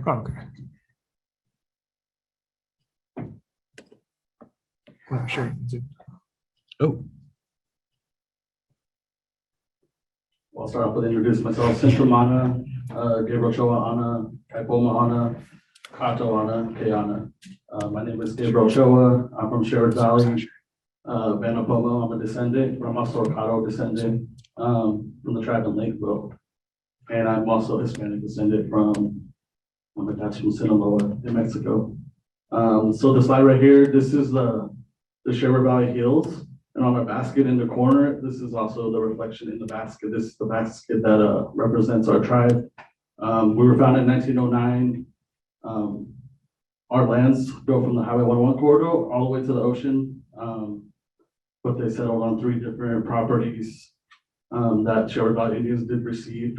There's Old Sherwood, there's like the current Sherwood where the office is and the casino is. And there's a new Sherwood from the new property that we got out outside of Willits, about a mile or 2. That's called the Tomcat property. But yeah, I just want to recognize, this is on our website, our tribal website. So I want to recognize our council because that's who tells us what to do. That's who governs us and runs us. So we have 7 members on our council and they work together to promote and perpetuate the protection of the natural resources of our tribe for our future generations, which I'm happy to say we've got 40 new youth enrolled this last membership meeting. So that was huge. We only had 40 enrolled tribal youth and we got 40 more. So it's huge for the growth of that. Also, there's like 3 times descendants that are not enrolled and don't get that much services. So our program really helped bring those youth out and get services they needed. So this is our team. I'm the tribal youth program director. Sabrina is our youth and family coordinator. Bonnie Lockhart is our previous program director, and Michelle, we just hired recently a month ago for our outreach coordinator. I started at outreach coordinator, promoted to program director, and it's a real honor to be here to speak with you about our program. I've been there from the start, planning events, outreaching to youth, and the tribe itself. It holds a special part in my heart to me. Not being enrolled and having my parents, my grandparents, and my aunties enrolled doesn't take away from the fact that I love my people, I love my tribe, and it's a reflection of me. So being with that, I have a necklace on to represent the abalone, the heritage, and I have my hair long to honor my ancestors. So with your BSCC grant, we've been able to create a new program to support our Native youth. The way we approach our diversion is mentally, physically, emotional, spiritually. So that leads to healthy activities that deter from juvenile arrest. And we honor our ancestors by teaching, gathering. We have different youth from different tribes in our program. So we're able to teach their language if they want to learn it, or they can learn our Northern Pomo language, which is what I introduced myself in. A lot of our youth have trouble in school, transportation, home life. So I work with them in our programs. I work with them with tutoring, transportation to and from home, transportation to and from events. To gather, we usually go to the ocean or a safer spot that's dedicated for our tribal people. And then also we conduct monthly community family events, which tailor around our Sherwood Valley community. Really brings everybody together, and it's a healthy way to get them out of the house and have something to look forward to.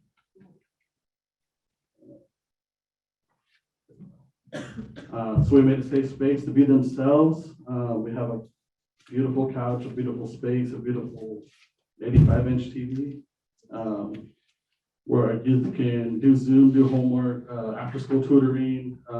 If they complete all the work, they can play video games on the TV or watch a movie. We have special sections for doing homework. With the grant, we built a strong relationship with the school. A lot of our schools in Willits said they never had a relationship with the tribe. So with your grant, it's allowed us to get a foot through the door, like what we can offer. Most of the teachers know me just from Willits, from growing up there, and also Sabrina from graduating Willits High. So we have a good relationship with them now. We're still building on it. We're trying to get in there and do youth circles, provide support for our Native students because the Willis Unified School District doesn't really track their youth, the Native youth. So we had to identify and focus our program to them. So we built healthy relationship with our youth, and I'll talk about that a little bit later. We strengthened tribal relationships with other tribes. So where we are, there's like 4 or 5 tribes right in like 40 to 50 miles. So the Shared Valley is able to go out and outreach to those youth because most of them fall between the 12 to 18 age parameter, which our grant runs under. And we also brought, a program that's positive and healing to our community that's been affected by trauma. A lot of our families don't have good relationships with their own tribe just because they haven't been able to offer their stuff to the youth. They haven't been able to offer stuff to other family members. Some youth are enrolled and other youth in the household are not enrolled. So that divide really separates the adult members from bringing the youth to our activities. So breaking that down, breaking that cycle is what this program's helped us start to accomplish. So I did a number of success section. So we ran 2 Celebrate Family cohorts. And this Celebrate Families program is evidence-based. It's a group model written for families which 1 or 2 parents have a serious addiction or a high risk of domestic violence, child abuse, or child neglect. So with the 2 cohorts, we've impacted around 20 families, 50 participants in total. One of our setbacks was COVID, of course. We couldn't have it in person, which we would love to, so we made it all virtual. We made it on Zoom, and the families would show up every Monday at 6 p.m. or close to. All the families would show up at 6 p.m. Some would have to do stuff. But it was really a good way. We were working with the Celebrate Families program to make the program our own, include more culture, and also offer training to other tribes going forward. So monthly events, we conducted 16 events so far for the Shared Valley community. We tailor these events to all the Shared Valley community that's not enrolled, it's not descendants, everybody that lives in that community. This is a flyer I made up. It includes language from Northern Pomo, so I would like to include that and any other flyers that I have. Kappa Ja is school, so we did a back to school event. And that's one that I wanted to highlight here. But with the 60 events, we average 50 to 80 people every event that come and see us, get a free gift, learn some language. They died. Well, I hate to say that, but that's the least of our technical difficulties. It's easily fixed with a mouse. You got it. All right. You can keep talking, we got you. Okay. Yeah, so 1,280 people have been impacted from our monthly events. So it's been huge to share our culture and share our language in the form of a giveaway, but also getting the people out of the house. And even during COVID, we had mask requirements. Thank you. Mask requirements. We did a drive-through setup, curbside setup, they could drive up and pick it up, offer hand sanitizers and try to keep our community safe. So youth outreach to surrounding tribes. In 2021, there was a lot of youth events with the focus being on keeping the kids safe from COVID. So we always provided masks and we would show up and have an event. But we also outreach to 100 to 300 new youth from different tribes. With our grant being so broad, we could work with all the youth in Northern California tribes.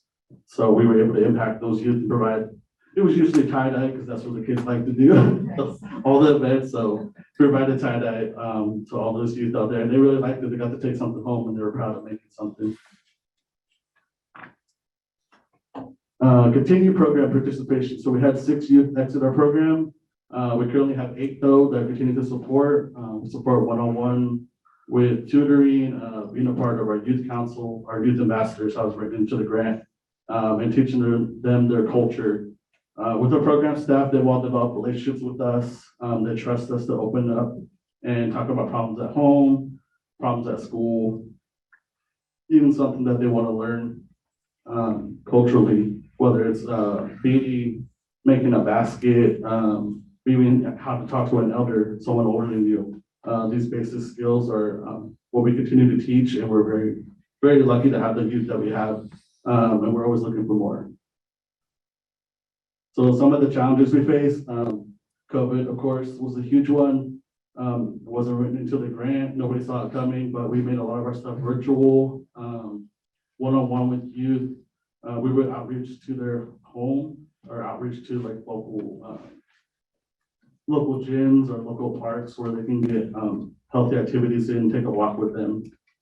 Schools, the schools, it's been a journey. It's been a journey to get into there because they had stricter COVID restrictions than us. I'm happy to say that it's moving forward, and we're talking with them and working with them with programming and support our Native youth. But it's been a journey with the schools. Sherwood Valley office protocol, 1 to 2 youth at a time were the only ones that were allowed into our office.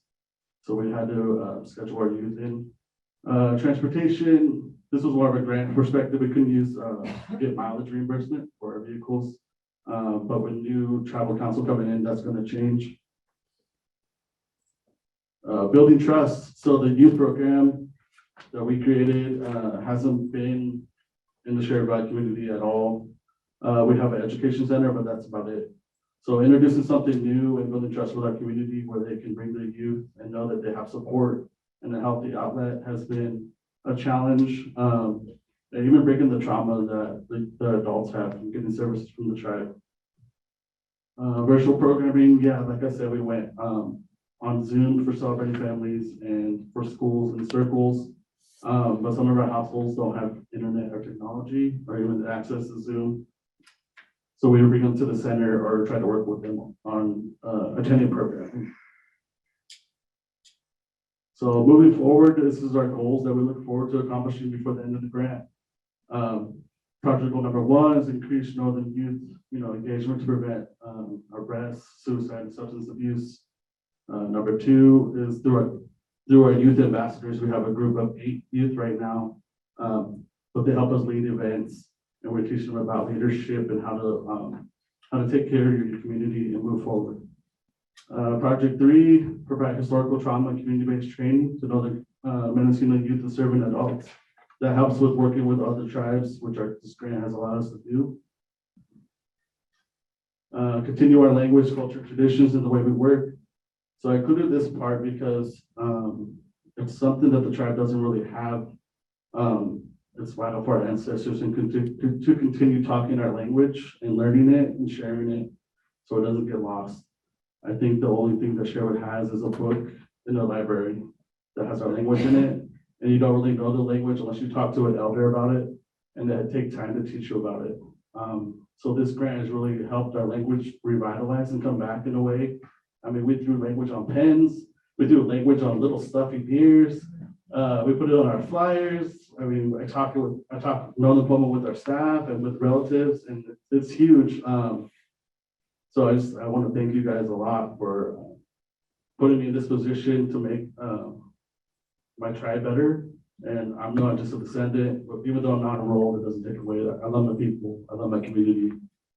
And I would just like to say, Yahweh, thank you, Northern Pomo, and thank you for allowing me to be here today. What was that, Yahweh? Yeah, Yahweh. Yahweh, back to you. Thank you.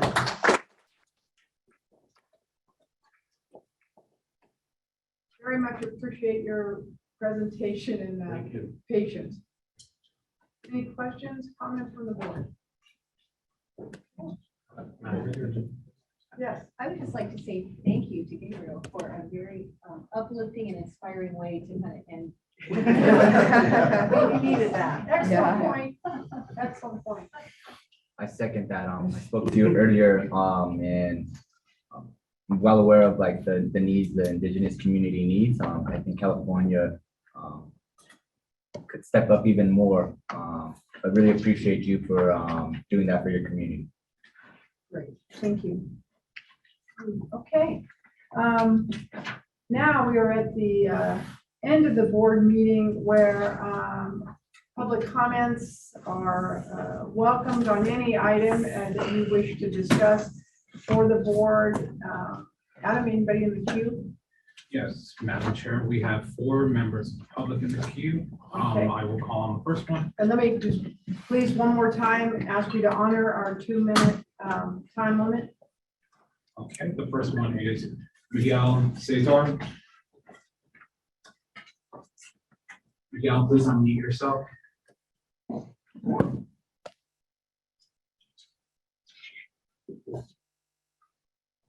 move on. Nancy Juarez.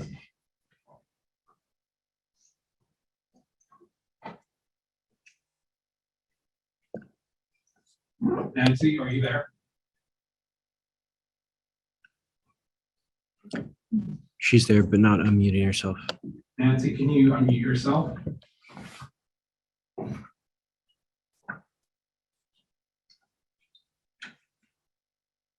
and we have Victoria Rodriguez.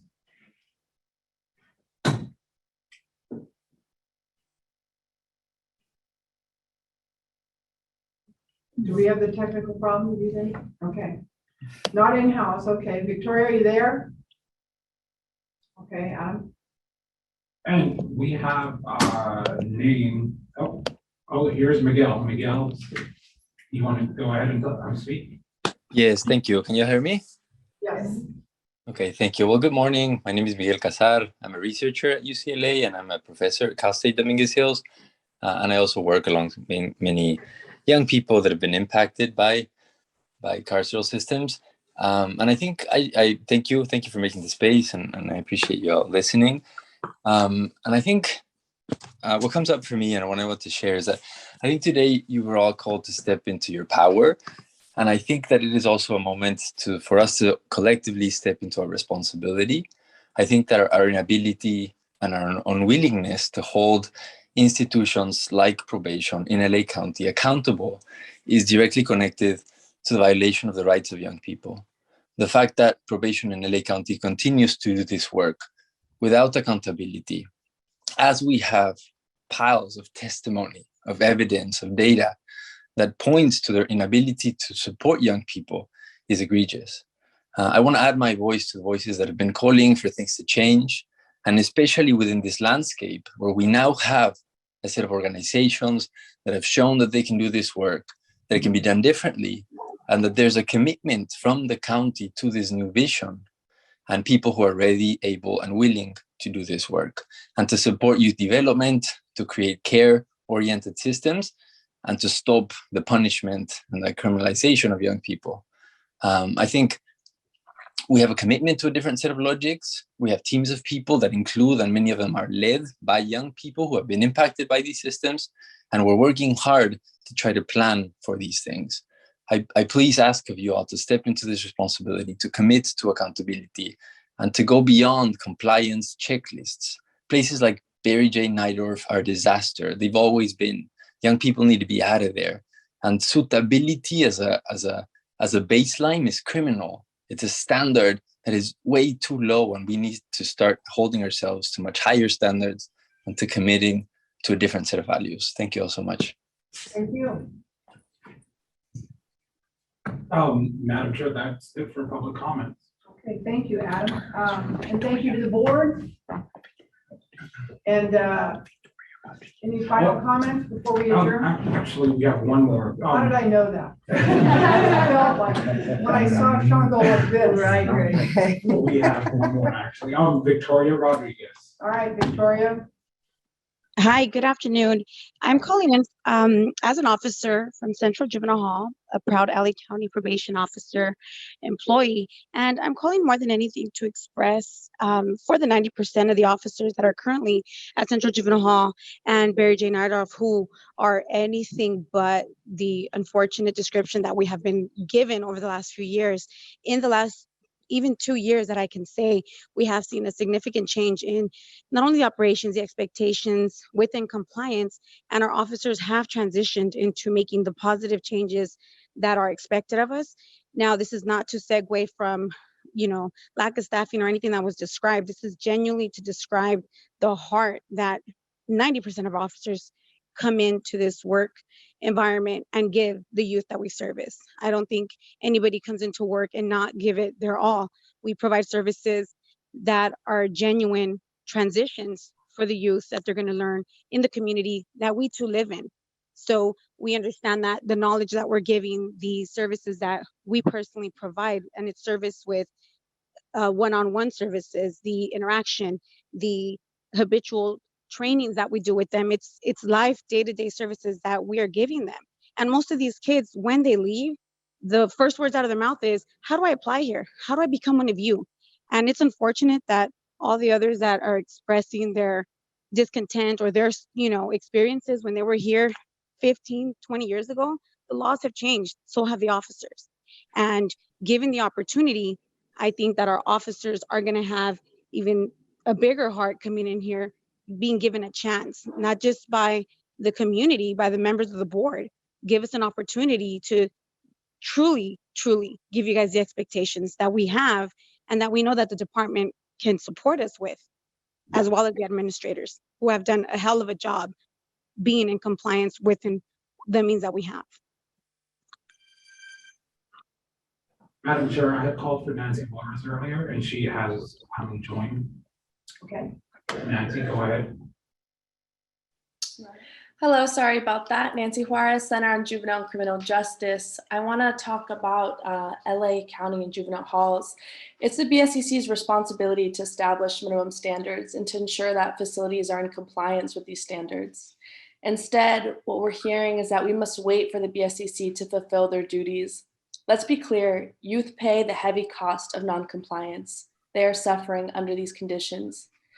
How many more times will LA County probation have to come here? Where's the accountability?